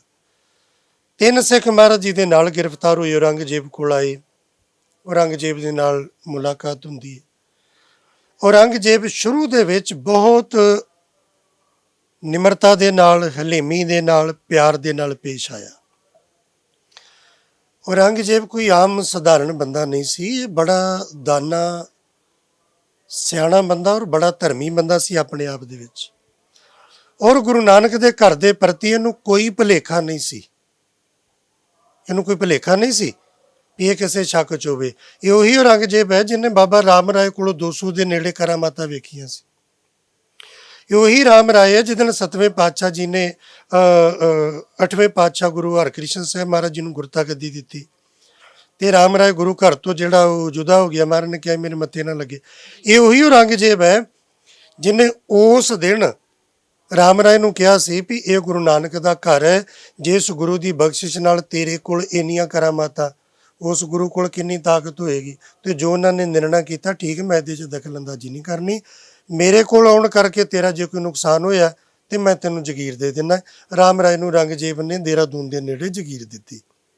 ਔਰੰਗਜ਼ੇਬ ਗੁਰੂ ਘਰ ਪ੍ਰਤੀ ਸਭ ਜਾਣਦਾ ਹੈ। 7ਵੇਂ ਪਾਤਸ਼ਾਹ, 8ਵੇਂ ਪਾਤਸ਼ਾਹ ਮਹਾਰਾਜ ਜੀ ਦੇ ਵੇਲੇ ਸਭ ਕੁਝ ਜਾਣਦਾ ਹੈ। 8ਵੇਂ ਪਾਤਸ਼ਾਹ ਮਹਾਰਾਜ ਦਿੱਲੀ ਆਏ ਉਦੋਂ ਤੋਂ ਇਹ ਸਭ ਕੁਝ ਜਾਣਦਾ। ਇਹ ਨਹੀਂ ਕਿ ਇਹਨੂੰ ਕੋਈ ਭੁਲੇਖਾ। ਇਹ ਬੜੇ ਪ੍ਰੇਮ ਨਾਲ, ਨਿਮਰਤਾ ਨਾਲ ਪੇਸ਼ ਆਇਆ ਕਿ ਇਹ ਗੁਰੂ ਘਰ ਹੈ। ਔਰ ਇਹਨੂੰ ਇਹ ਵੀ ਪਤਾ ਵੀ ਇਹ ਗੁਰੂ ਨਾਨਕ ਦਾ ਘਰ ਹੈ। ਇਸ ਘਰ ਦੇ ਨਾਲ ਅੜ ਕੇ ਮੱਥਾ ਲਾ ਕੇ ਮੇਰੀ ਗੱਲ ਨਹੀਂ ਬਣਨੀ, ਪ੍ਰੇਮ ਨਾਲ ਕੋਈ ਗੱਲ ਬਣ ਸਕਦੀ ਹੈ। ਉਹਨੇ ਮਹਾਰਾਜ ਜੀ ਦੇ ਨਾਲ ਫਿਰ ਇਹ ਬੇਨਤੀ ਕੀਤੀ ਵੀ ਮਹਾਰਾਜ ਤੁਸੀਂ ਇਸਲਾਮ ਵਿੱਚ ਆਓ, ਇਸਲਾਮ ਕਬੂਲ ਕਰੋ ਤੇ ਤੁਸੀਂ ਕੁਝ ਵੀ ਨਹੀਂ ਬਦਲਣਾ, ਪਹਿਲਾਂ ਵਾਂਗੂ ਹੀ ਤੁਸੀਂ ਹੁਣ ਗੁਰੂ ਅਖਵਾਉਂਦੇ ਫਿਰ ਪੀਰ ਅਖਵਾਓਗੇ। ਤੇ ਜਿੱਥੇ ਹੁਣ ਤੱਕ ਸਿੱਖ ਹਿੰਦੂ ਤੁਹਾਨੂੰ ਮੱਥਾ ਟੇਕਦੇ ਨੇ, ਮੁਸਲਮਾਨ ਲੋਕ ਵੀ ਤੁਹਾਡਾ ਸਤਿਕਾਰ ਕਰਨਗੇ। ਮੈਂ ਆਪਣੇ ਵੱਲੋਂ ਪੂਰੀ ਤੁਹਾਡੀ ਮਦਦ ਕਰਾਂਗਾ, ਜ਼ਮੀਨਾਂ ਦੇ ਦਿਆਂਗਾ, ਜ਼ਗੀਰਾਂ ਦੇ ਦਿਆਂਗਾ। ਇਸੇ ਤਰ੍ਹਾਂ ਤੁਸੀਂ ਰਹੋ। ਕੀ ਇਤਰਾਜ਼ ਹੈ? ਮੁਸਲਮਾਨ ਬਣ ਕੇ ਇਸ ਤਰ੍ਹਾਂ ਰਹੋ। ਸਾਡੇ ਧਰਮ 'ਚ ਕਿਹੜੇ ਪੀਰ ਫਕੀਰ ਨਹੀਂ ਹੋਏ? ਲਾਲਚ ਦਿੱਤਾ। ਸਤਿਗੁਰੂ ਪਾਤਸ਼ਾਹ ਮਹਾਰਾਜ ਜੀ ਨੇ ਕਿਹਾ ਵੀ ਨਹੀਂ, ਇਹ ਜਿਹੜੀ ਪੀਰ ਫਕੀਰ ਦੀ ਗੱਲ ਹੈ ਨਾ, ਇਹ ਜਿਹੜਾ ਗੁਰੂ ਨਾਨਕ ਦਾ ਘਰ ਹੈ, ਕਿਸੇ ਬੰਦੇ ਦਾ ਬਣਾਇਆ ਥਾਪਿਆ, ਕਿਸੇ ਬੰਦੇ ਦੀ ਲਾਈ ਹੋਈ ਗੱਦੀ ਨਹੀਂ ਹੈ। ਇਹ ਗੁਰੂ ਨਾਨਕ ਮਹਾਰਾਜ ਜੀ ਧੁਰ ਦਰਗਾਹ ਤੋਂ ਇਹ ਬਖਸ਼ਿਸ਼ਾਂ ਨੇ, ਸ਼ਬਦ ਗੁਰੂ ਦੀਆਂ। ਇਸ ਲਈ ਜਿਹੜੇ ਇਸਲਾਮ ਵਿੱਚ ਪੀਰ ਫਕੀਰ ਨੇ, ਮੁਬਾਰਕ, ਸਾਡਾ ਕਿਹੜਾ ਉਹਨਾਂ ਨਾਲ ਵਿਰੋਧ ਹੈ। ਗੁਰੂ ਗ੍ਰੰਥ ਸਾਹਿਬ 'ਚ ਬੈਠੇ ਨੇ। ਸਾਡਾ ਨਮਾਜ਼ ਨਾ ਨਹੀਂ, ਸਾਡਾ ਰੋਜ਼ੇ ਨਾ ਨਹੀਂ, ਸਾਡਾ ਜ਼ਕਾਤ ਨਾ ਨਹੀਂ, ਸਾਡਾ ਕਿਤੇ ਵਿਰੋਧ ਨਹੀਂ। ਗੁਰੂ ਗ੍ਰੰਥ ਸਾਹਿਬ 'ਚ 5 ਨਮਾਜ਼ਾਂ ਦਾ ਜ਼ਿਕਰ ਹੈ, ਹਦੀਸ ਦਾ ਜ਼ਿਕਰ ਹੈ, ਮੱਕੇ ਦਾ ਜ਼ਿਕਰ ਹੈ, ਕਾਬੇ ਦਾ ਜ਼ਿਕਰ ਹੈ, ਹਲਾਲ ਦਾ ਜ਼ਿਕਰ ਹੈ। ਦੁਨੀਆ ਦਾ ਕੋਈ ਧਾਰਮਿਕ ਗ੍ਰੰਥ ਨਹੀਂ ਜਿਹਦੇ ਵਿੱਚ ਮੁਸਲਮਾਨ, ਪਾਰਟਿਕੂਲਰ ਮੁਸਲਮਾਨ ਸ਼ਬਦ ਦੀ ਡੈਫੀਨੇਸ਼ਨ ਹੋਵੇ। ਈਵਨ ਇਸਲਾਮ 'ਚੋਂ ਵੀ ਨਹੀਂ ਕਿਤੇ ਲੱਭਣਾ, ਗੁਰੂ ਗ੍ਰੰਥ ਸਾਹਿਬ 'ਚ ਹੈ। ਮੁਸਲਮਾਨ ਦੀ ਪਰਿਭਾਸ਼ਾ ਕੀ ਹੈ, ਡੈਫੀਨੇਸ਼ਨ ਕੀ ਹੈ। ਤੇ ਸਾਡਾ ਤੇ ਇਹਦੇ ਨਾਲ ਕੋਈ ਵਿਰੋਧ ਨਹੀਂ ਹੈ। ਸਾਡੇ ਤੇ ਵੱਡ ਵਡੇਰਿਆਂ ਨੇ ਜੇ ਹਰਿਮੰਦਰ ਦੀ ਨਹੀਂ ਰੱਖੀ ਤੇ ਸਾਈਂ ਮੀਆਂ ਮੀਰ ਨੇ ਰੱਖੀ। ਇਸਲਾਮ ਨਾਲ ਸਾਡਾ ਕਿਤੇ ਨੂੰ ਵਿਰੋਧ ਹੈ। ਗੁਰੂ ਗ੍ਰੰਥ ਸਾਹਿਬ 'ਚ ਬਾਬਾ ਫਰੀਦ ਜੀ, ਭਗਤ ਕਬੀਰ ਜੀ, ਭਗਤ ਭੀਖਣ ਜੀ ਇਹ ਬੈਠੇ ਨੇ। ਇਸਲਾਮ ਨਾਲ ਵਿਰੋਧ ਨਹੀਂ। ਇਸਲਾਮ ਬਹੁਤ ਚੰਗਾ, ਆਪਣੀ ਤਾਤੀ ਮੁਬਾਰਕ ਹੈ। ਤੂੰ ਜੋ ਆਨਾ ਕਿ ਜ਼ਬਰਦਸਤੀ ਇਸਲਾਮ ਕਬੂਲ ਕਰੋ, ਨਹੀਂ, ਇਹ ਨਹੀਂ ਹੋਏਗਾ। 2-4 ਵਾਰ ਦੀ ਮੁਲਾਕਾਤ ਤੋਂ ਬਾਅਦ ਜਦੋਂ ਉਹਨੇ ਦੇਖਿਆ, ਉਹਨੇ ਫਿਰ ਮਹਾਰਾਜ ਜੀ ਨੂੰ ਤੇ ਸਿੱਖਾਂ ਨੂੰ ਕੈਦ ਕੀਤਾ। ਲੋਹੇ ਦੇ ਪਿੰਜਰੇ ਦਾ ਜ਼ਿਕਰ ਹੁੰਦਾ ਹੈ, ਮਹਾਰਾਜ ਉਹਦੇ 'ਚ ਕੈਦ ਰਹੇ। ਅਖੀਰ ਫਿਰ ਉਹਨਾਂ ਨੇ ਇਹ ਤਰੀਕਾ ਲੱਭਿਆ ਵੀ ਗੁਰੂ ਮਹਾਰਾਜ ਜੀ ਨੂੰ ਡਰਾਉਣ ਵਾਸਤੇ ਇਹ ਸਿੱਖਾਂ ਦੇ ਉੱਪਰ ਜ਼ਬਰਦਸਤੀ ਕੀਤੀ ਜਾਏ। ਸਾਨੂੰ ਇੱਕ ਗੱਲ ਯਾਦ ਰੱਖਣੀ ਚਾਹੀਦੀ ਹੈ, ਔਰੰਗਜ਼ੇਬ ਕਿਸੇ ਹੀਲੇ ਗੁਰੂ ਦੇ ਸਿੱਖਾਂ ਨੂੰ ਤੇ ਗੁਰੂ ਸਾਹਿਬ ਨੂੰ ਸ਼ਹੀਦ ਨਹੀਂ ਸੀ ਕਰਨਾ ਚਾਹੁੰਦਾ। 1% ਵੀ ਉਹਦਾ ਮਕਸਦ ਮਹਾਰਾਜ ਜੀ ਨੂੰ ਸ਼ਹੀਦ ਜਾਂ ਸਿੱਖਾਂ ਨੂੰ ਸ਼ਹੀਦ ਕਰਨ ਦਾ ਨਹੀਂ ਸੀ, ਕਿਉਂਕਿ ਇਹਦੇ 'ਚ ਉਹਦੀ ਹਾਰ ਸੀ ਜੋ ਅਖੀਰ ਹੋਈ ਵੀ। ਉਹ ਇਹਨਾਂ ਦਾ ਧਰਮ ਬਦਲਣਾ ਚਾਹੁੰਦਾ ਸੀ ਜਿਹਦੇ ਵਿੱਚ ਉਹਦੀ ਜਿੱਤ ਸੀ। ਇਸੇ ਕਰਕੇ ਭਾਈ ਮਤੀ ਦਾਸ ਜੀ ਨੂੰ, ਪਹਿਲੇ ਸ਼ਹੀਦ ਭਾਈ ਮਤੀ ਦਾਸ ਜੀ ਨੇ ਤਰੀਕਾ ਕੀ ਚੁਣਿਆ? ਸੀਸ ਤੇ ਆਰਾ ਰੱਖੋ, ਹੌਲੀ ਹੌਲੀ ਚੀਰੋ। ਚੀਰ ਪਏਗਾ, ਇਹ ਰੋਣਗੇ, ਦੁਖੀ ਹੋਣਗੇ, ਆਪੇ ਆਖਣਗੇ ਮੈਂ ਸਲਾਮ ਕਬੂਲ ਕਰਦਾ, ਮੈਨੂੰ ਛੱਡ ਦਿਓ, ਤੇ ਆਪਾਂ ਰੋਕ ਲਾਂਗੇ, ਠੀਕ ਹੈ ਸਲਾਮ ਕਬੂਲ ਕਰੋ। ਪਰ ਉਹਨਾਂ ਨੇ ਸੋਚਿਆ ਨਹੀਂ ਸੀ ਜੋ ਕੁਝ ਹੋ ਗਿਆ। ਉਹਨਾਂ ਨੇ ਜਪਜੀ ਸਾਹਿਬ ਦਾ ਜਾਪ ਸ਼ੁਰੂ ਕੀਤਾ। ਜਪਜੀ ਸਾਹਿਬ ਦਾ ਜਾਪ ਕਰਦਿਆਂ ਸਰੀਰ ਦੋ ਫਾੜ ਹੋ ਗਿਆ। ਇਹ ਜਪਜੀ ਸਾਹਿਬ ਦਾ ਜਾਪ, ਜਪਜੀ ਸਾਹਿਬ ਦੀ ਸਿੱਖ ਧਰਮ ਵਿੱਚ ਬੜੀ ਮਹਾਨਤਾ ਹੈ। ਕਿਤੇ ਗੁਰੂ ਹਰਗੋਬਿੰਦ ਮਹਾਰਾਜ ਜੀ ਨੇ ਵੀ ਭਾਈ ਗੋਪਾਲੇ ਤੋਂ ਜਪਜੀ ਸਾਹਿਬ ਦਾ ਜਾਪ ਸੁਣਿਆ ਸੀ ਤੇ ਆਖਿਆ ਸੀ ਵੀ ਜੋ ਮੰਗ ਤਿੰਨਾਂ ਲੋਕਾਂ 'ਚ ਐਸਾ ਨਹੀਂ ਜੋ ਨਾ ਦੀ ਹੈ, ਜੋ ਮਹਾਰਾਜ ਜੀ ਨੇ ਸੋਚਿਆ। ਚਲੋ ਉਹਨਾਂ ਦਾ ਖਿਆਲ ਇੱਕ ਘੋੜੇ ਤੇ ਚਲਾ ਗਿਆ। ਸਿੱਖ ਅੱਜ ਤੱਕ ਜਪਜੀ ਸਾਹਿਬ ਦਾ ਪਾਠ ਕਰਦਾ ਹੈ। ਸਾਡੀ ਮਰਿਆਦਾ ਦੱਸਦੀ ਵੀ ਜਪਜੀ ਸਾਹਿਬ ਦਾ ਜਾਪ ਕੀਤੇ ਤੋਂ ਬਿਨਾਂ ਜਲ ਪਾਣੀ ਨਹੀਂ ਛਕਣਾ। ਪਰ ਜਿਹੜਾ ਜਪਜੀ ਸਾਹਿਬ ਭਾਈ ਮਤੀ ਦਾਸ ਨੇ ਕੀਤਾ, ਉਹ ਦੁਨੀਆ ਦਾ ਵਿਲੱਖਣ ਜਪਜੀ ਸਾਹਿਬ ਦਾ ਪਾਠ ਹੋਇਆ। ਆਰੇ ਦਾ ਚੀਰ ਪੈ ਗਿਆ, ਜਪਜੀ ਸਾਹਿਬ ਦਾ ਪਾਠ ਸ਼ੁਰੂ ਹੋਇਆ। ਆਰੇ ਨੇ 2-3 ਮਿੰਟ ਲਾਏ ਤੇ ਸਰੀਰ ਚੀਰ ਕੇ 2 ਹਿੱਸਿਆਂ 'ਚ 2 ਟੁਕੜੇ ਕਰਕੇ ਸੁੱਟਤਾ। ਇੰਨੇ ਸਮੇਂ 'ਚ ਜਪਜੀ ਸਾਹਿਬ ਦਾ ਪਾਠ ਨਹੀਂ ਹੁੰਦਾ। ਸਿਰ ਤੋਂ ਚੀਰ ਪਿਆ, ਇੱਥੋਂ ਨੱਕ ਦੀ ਸੀਧ ਨਾਲ ਸਿਰ ਚੀਰਿਆ ਗਿਆ, ਜ਼ੁਬਾਨ ਚੀਰੀ ਗਈ, ਸਰੀਰ ਦੇ 2 ਟੁਕੜੇ ਹੋ ਗਏ। ਤੇ ਭਾਈ ਮਤੀ ਦਾਸ ਜੀ ਦੇ ਦੋਨਾਂ ਟੁਕੜਿਆਂ 'ਚੋਂ ਜਪਜੀ ਸਾਹਿਬ ਦੀ ਆਵਾਜ਼ ਆਈ ਹੈ। ਜਪਜੀ ਦਾ ਜਾਪ ਜਪਜੀ ਦਾ ਜਾਪ ਕਰਦੀ ਕੱਟੀ ਹੋਈ ਜ਼ੁਬਾਨ ਹੈ। ਇਹ ਸਿੱਖੀ ਦੀ ਦਾਸਤਾਨ ਹੈ। ਬਾਅਦ 'ਚ ਵਾਰੀ ਆ ਗਈ ਭਾਈ ਸਤੀ ਦਾਸ ਜੀ ਦੀ। ਉਹਨਾਂ ਨੂੰ ਰੂਹ 'ਚ ਲਪੇਟਿਆ। ਤੁਸੀਂ ਸਿਆਣੋ, ਰੂਹ ਦੀ ਅੱਗ ਜਿਹੜੀ ਹੈ ਨਾ, ਜੇ ਤੁਸੀਂ ਵੇਖੀ ਹੋਵੇ ਤੇ ਰੂਹ ਦੀ ਅੱਗ ਲੱਟ ਬਲਦੀ ਨਹੀਂ ਹੈ। ਰੂਹ ਦੀ ਅੱਗ ਧੁਖਦੀ ਹੈ। ਰੂਹ ਨੂੰ ਕਿਤੇ ਅੱਗ ਲੱਗ ਜੇ ਨਾ, ਬਲਦੀ ਨਹੀਂ ਹੈ, ਧੁਖਦੀ ਹੈ, ਸੁਲਗਦੀ ਹੈ। ਰੂਹ 'ਚ ਲਪੇਟ ਕੇ ਮਤਲਬ ਇਹ ਸੀ ਕਿ ਅੱਗ ਸੁਲਗੇਗੀ, ਸਰੀਰ ਨੂੰ ਸੇਕ ਲੱਗੇਗਾ ਤੇ ਫਿਰ ਉਹ ਕਹਿਣਗੇ ਮੈਨੂੰ ਛੱਡ ਦਿਓ। ਉਦੋਂ ਇਹ ਵੀ ਜ਼ਿਕਰ ਆਉਂਦਾ ਕਿ ਇਹਦੇ ਲਾਗੇ ਨੇੜੇ ਸੂਆ ਵੀ ਸੀ ਇੱਕ ਪਾਣੀ ਦਾ, ਤੇ ਪਾਣੀ ਪਾ ਕੇ ਅੱਗ ਬੁਝਾ ਲਾਂਗੇ, ਇਹ ਸਲਾਮਤ 'ਚ ਆ ਜਾਓ। ਭਾਈ ਸਤੀ ਦਾਸ ਜੀ ਸੜ ਕੇ ਸ਼ਹੀਦ ਨਹੀਂ ਹੋਏ। ਉਹਨਾਂ ਦੇ ਸਰੀਰ ਨੂੰ ਧੁੱਖ ਕੇ ਅੱਗ ਨੇ ਸਾੜਿਆ। ਕਿੰਨਾ ਔਖਾ ਹੋਏਗਾ, ਸੋਚ ਸਕਦੇ। ਅੱਗ ਬਲੇ ਤੇ 2-4-10 ਮਿੰਟ 'ਚ ਬੰਦੇ ਦਾ ਸਾਹ ਬੰਦ ਹੋ ਜਾਏ, ਤੇ ਪਰ ਸਰੀਰ ਨੂੰ ਧੁੱਖ ਕੇ, ਪਰ ਉਹ ਜਪਜੀ ਸਾਹਿਬ ਦਾ ਜਾਪ ਉਹ ਵੀ ਕਰਦੇ ਰਹੇ, ਉਹ ਡੋਲ ਰਹੇ। ਭਾਈ ਦਿਆਲਾ ਜੀ ਨੂੰ ਠੰਡੇ ਪਾਣੀ ਦੀ ਦੇਗ 'ਚ ਬਿਠਾਇਆ, ਫਿਰ ਥੱਲੇ ਅੱਗ ਬਾਲੀ ਕਿ ਹੌਲੀ ਹੌਲੀ ਪਾਣੀ ਕੋਸਾ ਹੋਏਗਾ, ਤੱਤਾ ਹੋਏਗਾ, ਆਖਣਗੇ ਮੈਨੂੰ ਬਾਹਰ ਕੱਢ ਲਓ, ਪਰ ਇਸ ਤਰ੍ਹਾਂ ਨਾ ਹੋਇਆ। ਤਿੰਨਾਂ ਸਿੱਖਾਂ ਦੀ ਸ਼ਹਾਦਤ ਹੋ ਗਈ। ਗੁਰੂ ਪਾਤਸ਼ਾਹ ਮਹਾਰਾਜ ਜੀ ਇਹਨਾਂ ਸਿੱਖਾਂ ਦੀ ਸ਼ਹਾਦਤ ਵੇਖ ਕੇ ਬੜੇ ਪ੍ਰਸੰਨ ਹੋਏ ਅੰਦਰੋਂ ਕਿ ਗੁਰੂ ਨਾਨਕ ਦੀ ਸਿੱਖੀ ਦੇ ਪ੍ਰਤੀ ਇੰਨਾ ਜਜ਼ਬਾ ਤੇ ਇੰਨਾ ਪਿਆਰ। ਅਖੀਰ ਗੁਰੂ ਮਹਾਰਾਜ ਜੀ ਦੇ ਸਾਹਮਣੇ ਫਿਰ ਗੱਲ ਆਈ। ਪਰ ਕਹਿੰਦੇ ਹੁਣ ਤਾਂ ਕੋਈ ਗੱਲਬਾਤ ਰਹੀ ਨਹੀਂ ਬਾਕੀ। ਜੇ ਸਾਡੇ ਸਿੱਖ ਸਿੱਖੀ ਵਿੱਚ ਇੰਨੇ ਦ੍ਰਿੜ ਹੋ ਸਕਦੇ ਨੇ, ਉਹਨਾਂ ਦਾ ਮੁਰਸ਼ਿਦ ਕਿਵੇਂ ਬਦਲ ਸਕਦਾ? ਇਹਦੇ ਕੋਲ ਤੁਹਾਨੂੰ ਗੱਲ ਹੀ ਨਹੀਂ ਕਰਨੀ ਚਾਹੀਦੀ। ਅਖੀਰ ਦਿਨ ਮਿਥਿਆ ਗਿਆ 11 ਨਵੰਬਰ 1675। ਇਹ ਚਾਂਦਨੀ ਚੌਕ, ਉਦੋਂ ਵੀ ਇਹਦਾ ਨਾਂ ਚਾਂਦਨੀ ਚੌਕ ਸੀ, ਅੱਜ ਵੀ ਚਾਂਦਨੀ ਚੌਕ। ਇੱਥੇ ਇੱਕ ਬੋਰਡ ਦਾ ਰੁੱਖ ਹੈ, ਉਹਦੇ ਨੇੜੇ ਖੂਹ ਹੈ ਜੋ ਤੁਸੀਂ ਵੇਖਿਆ। ਇਹ ਜਗ੍ਹਾ ਨਿਯਤ ਕੀਤੀ। ਜਲਾਦ ਜਲਾਲੂਦੀਨ ਆਇਆ, ਉਹਨੂੰ ਹੁਕਮ ਲਾਇਆ ਵੀ ਤੂੰ ਮਹਾਰਾਜ ਜੀ ਨੂੰ ਸ਼ਹੀਦ ਕਰਨਾ। ਇੱਥੇ ਵੀ ਫਿਰ ਬੜੀਆਂ ਕਮਾਲ ਦੀਆਂ ਗੱਲਾਂ ਨੇ। ਜਲਾਦ ਜਲਾਲੂਦੀਨ ਨੇ ਸਮਾਣੇ ਦਾ ਹੈ, ਸਮਾਣੇ ਦੀ ਉਹ ਧਰਤੀ ਜਿਹਨੇ ਜਲਾਦ ਪੈਦਾ ਕੀਤੇ। ਛੋਟੇ ਸਾਹਿਬਜ਼ਾਦਿਆਂ ਨੂੰ ਸ਼ਹੀਦ ਕਰਨ ਵਾਲੇ ਸ਼ਾਸ਼ਲ ਬੇਗ ਬਾਸ਼ਲ ਬੇਗ ਇਹਦੇ ਭਤੀਜੇ ਨੇ ਸਕੇ। ਇਹ ਆਂਦਾ ਵੀ ਅਸੀਂ ਖਾਨਦਾਨੀ ਜਲਾਦ ਆ। ਜਲਾਲੂਦੀਨ ਆਂਦਾ, ਗੁਰੂ ਤੇਗ ਬਹਾਦਰ ਮਹਾਰਾਜ ਜੀ ਆਂਦੇ ਨੇ ਵੀ ਤੂੰ ਖਾਨਦਾਨੀ ਜਲਾਦ ਆ, ਅਸੀਂ ਖਾਨਦਾਨੀ ਸ਼ਹੀਦ ਆ। ਤੈਨੂੰ ਆਪਣੇ ਖਾਨਦਾਨ ਤੇ ਇਸ ਲਈ ਮਾਣ ਹੈ ਵੀ ਤੇਰੇ ਖਾਨਦਾਨ ਨੇ ਜਲਾਦ ਪੈਦਾ ਕੀਤੇ। ਮੈਂ ਉਸ ਲਹੂ ਚੋਂ ਆ ਜਿਨ੍ਹਾਂ ਦੇ ਵੱਡ ਵਡੇਰੇ ਸ਼ਹੀਦ ਹੋਏ। ਇਹ ਸ਼ਹੀਦਾਂ ਦਾ ਖਾਨਦਾਨ ਹੈ, ਇਹ ਜਲਾਦਾਂ ਦਾ ਖਾਨਦਾਨ ਹੈ। ਤੇ ਫਿਰ ਅੱਜ ਇਹ ਵੀ ਇੱਕ ਟੱਕਰ ਹੋਏਗੀ, ਔਰੰਗਜ਼ੇਬ ਨਾਲ ਤੇ ਹੈ ਹੀ ਹੈ, ਤੇਰੇ ਨਾਲ ਵੀ ਇੱਕ ਟੱਕਰ ਹੋਏਗੀ। ਮਹਾਰਾਜ ਜੀ ਨੇ ਉਸ ਖੂਹ ਤੋਂ ਇਸ਼ਨਾਨ ਕੀਤਾ, ਉੱਥੇ ਮਹਾਰਾਜ ਬੈਠੇ। ਗੁਰੂ ਤੇਗ ਬਹਾਦਰ ਪਾਤਸ਼ਾਹ ਜੀ ਨੇ ਵੀ ਜਪਜੀ ਸਾਹਿਬ ਦਾ ਪਾਠ ਕੀਤਾ। ਉਹ ਹੁਣ ਤਲਵਾਰ ਲੈ ਕੇ ਨਾ ਮਹਾਰਾਜ ਜੀ ਨੂੰ ਡਰਾਉਂਦਾ ਹੈ, ਆਸੇ ਪਾਸੇ ਉਹ ਡਰਾਉਂਦਾ ਕਿ ਮਹਾਰਾਜ ਸਾਹਿਬ ਡਰ ਜਾਣ। ਬਹੁਤ ਬੜੀ ਭਿਆਨਕ ਚੀਜ਼ ਹੈ, ਵੱਡੇ ਵੱਡੇ ਲੋਕ ਡਰਦੇ ਨੇ, ਕੰਬਦੇ ਨੇ। ਤੇ ਮਹਾਰਾਜ ਜੀ ਨੇ ਫਿਰ ਉਹਨੂੰ ਕਿਹਾ, ਕਵੀਆਂ ਨੇ ਬੜਾ ਸੋਹਣਾ ਜ਼ਿਕਰ ਕੀਤਾ, ਮੈਂ ਕਿਹਾ ਤੇਗ ਤੇ ਕੱਢ ਲੈ ਤੇਗ ਤੂੰ ਵੀ, ਇੱਕ ਦੋ ਨਹੀਂ ਪਰਖ ਲੈ 100 ਤੇਗਾ, ਮੈਨੂੰ ਲਕਬ ਹੈ ਤੇਗ ਬਹਾਦਰੀ ਦਾ, ਮੇਰੇ ਸਾਹਮਣੇ ਨਹੀਂ ਸਕਦੀਆਂ ਹੋ ਤੇਗਾ, ਮੈਂ ਤੇ ਜੰਮਦਿਆਂ ਤੇਗਾਂ ਦੀ ਸ਼ਾਮ ਆਣੀ। ਵੇਖ ਪਿਤਾ ਦੇ ਪਹਿਨੀਆਂ 2 ਤੇਗਾ, ਹੁਣ ਵੀ ਵੇਖੀ ਤੋਂ ਆਉਂਦੇ ਭਵਿੱਖੇ ਅੰਦਰ, ਮੇਰੇ ਪੁੱਤ ਨੇ ਵਾਹੁਣੀਆਂ ਉਹ ਤੇਗਾ, ਉਹਦੀ ਤੇਗ ਵਿੱਚੋਂ ਜਿਹੜੀ ਤੇਗ ਨਿਕਲੂ, ਲੱਖਾਂ ਲੈ ਗਈ ਤੇਰੀਆਂ ਖੋ ਤੇਗਾ। ਮਹਾਰਾਜ ਨੇ ਜਪਜੀ ਸਾਹਿਬ ਦਾ ਜਾਪ ਸ਼ੁਰੂ ਕੀਤਾ। ਉਹਨੂੰ ਪਹਿਲਾਂ ਕਿਹਾ ਸੀ ਵੀ ਤੂੰ ਆਪਣਾ ਧਰਮ ਨਿਭਾਵੀਂ, ਮੈਂ ਆਪਣਾ। ਤੇ ਜਦੋਂ ਮੈਂ ਜਪਜੀ ਸਾਹਿਬ ਦਾ ਜਾਪ ਪੂਰਾ ਕਰਕੇ ਦੋਨੋਂ ਹੱਥ ਜੋੜ ਕੇ ਵਾਹਿਗੁਰੂ ਜੀ ਦੇ ਚਰਨਾਂ 'ਚ ਸੀਸ ਸਮਰਪਿਤ ਕਰਕੇ ਸੀਸ ਝੁਕਾਵਾਂ, ਉਦੋਂ ਤੂੰ ਆਪਾਂ ਕੰਮ ਕਰ ਲਈ। ਮਹਾਰਾਜ ਜੀ ਨੇ ਜਪਜੀ ਸਾਹਿਬ ਦਾ ਜਾਪ ਪੂਰਾ ਕਰਕੇ ਜਿੰਨੀ ਨਾਮ ਤੇ ਆਇਆ ਗਏ ਮਸਕਤ ਕਾਲ, ਨਾਨਕ ਤੇ ਮੁਖ ਉਜਲੇ, ਕੀਤੀ ਛੁੱਟੀ ਨਾਲ ਕਹਿ ਕੇ ਪਰਮੇਸ਼ਰ ਪਰਮਾਤਮਾ ਨੂੰ ਹਾਜ਼ਰ ਨਾਜ਼ਰ ਜਾਣ ਜਦੋਂ ਆਪਣਾ ਸੀਸ ਝੁਕਾਇਆ, ਜਲਾਲੂਦੀਨ ਨੇ ਤੇਗ ਦਾ ਵਾਰ ਕੀਤਾ। ਮਹਾਰਾਜ ਜੀ ਦਾ ਸੀਸ ਧੜ ਤੋਂ ਜੁਦਾ ਹੋਇਆ।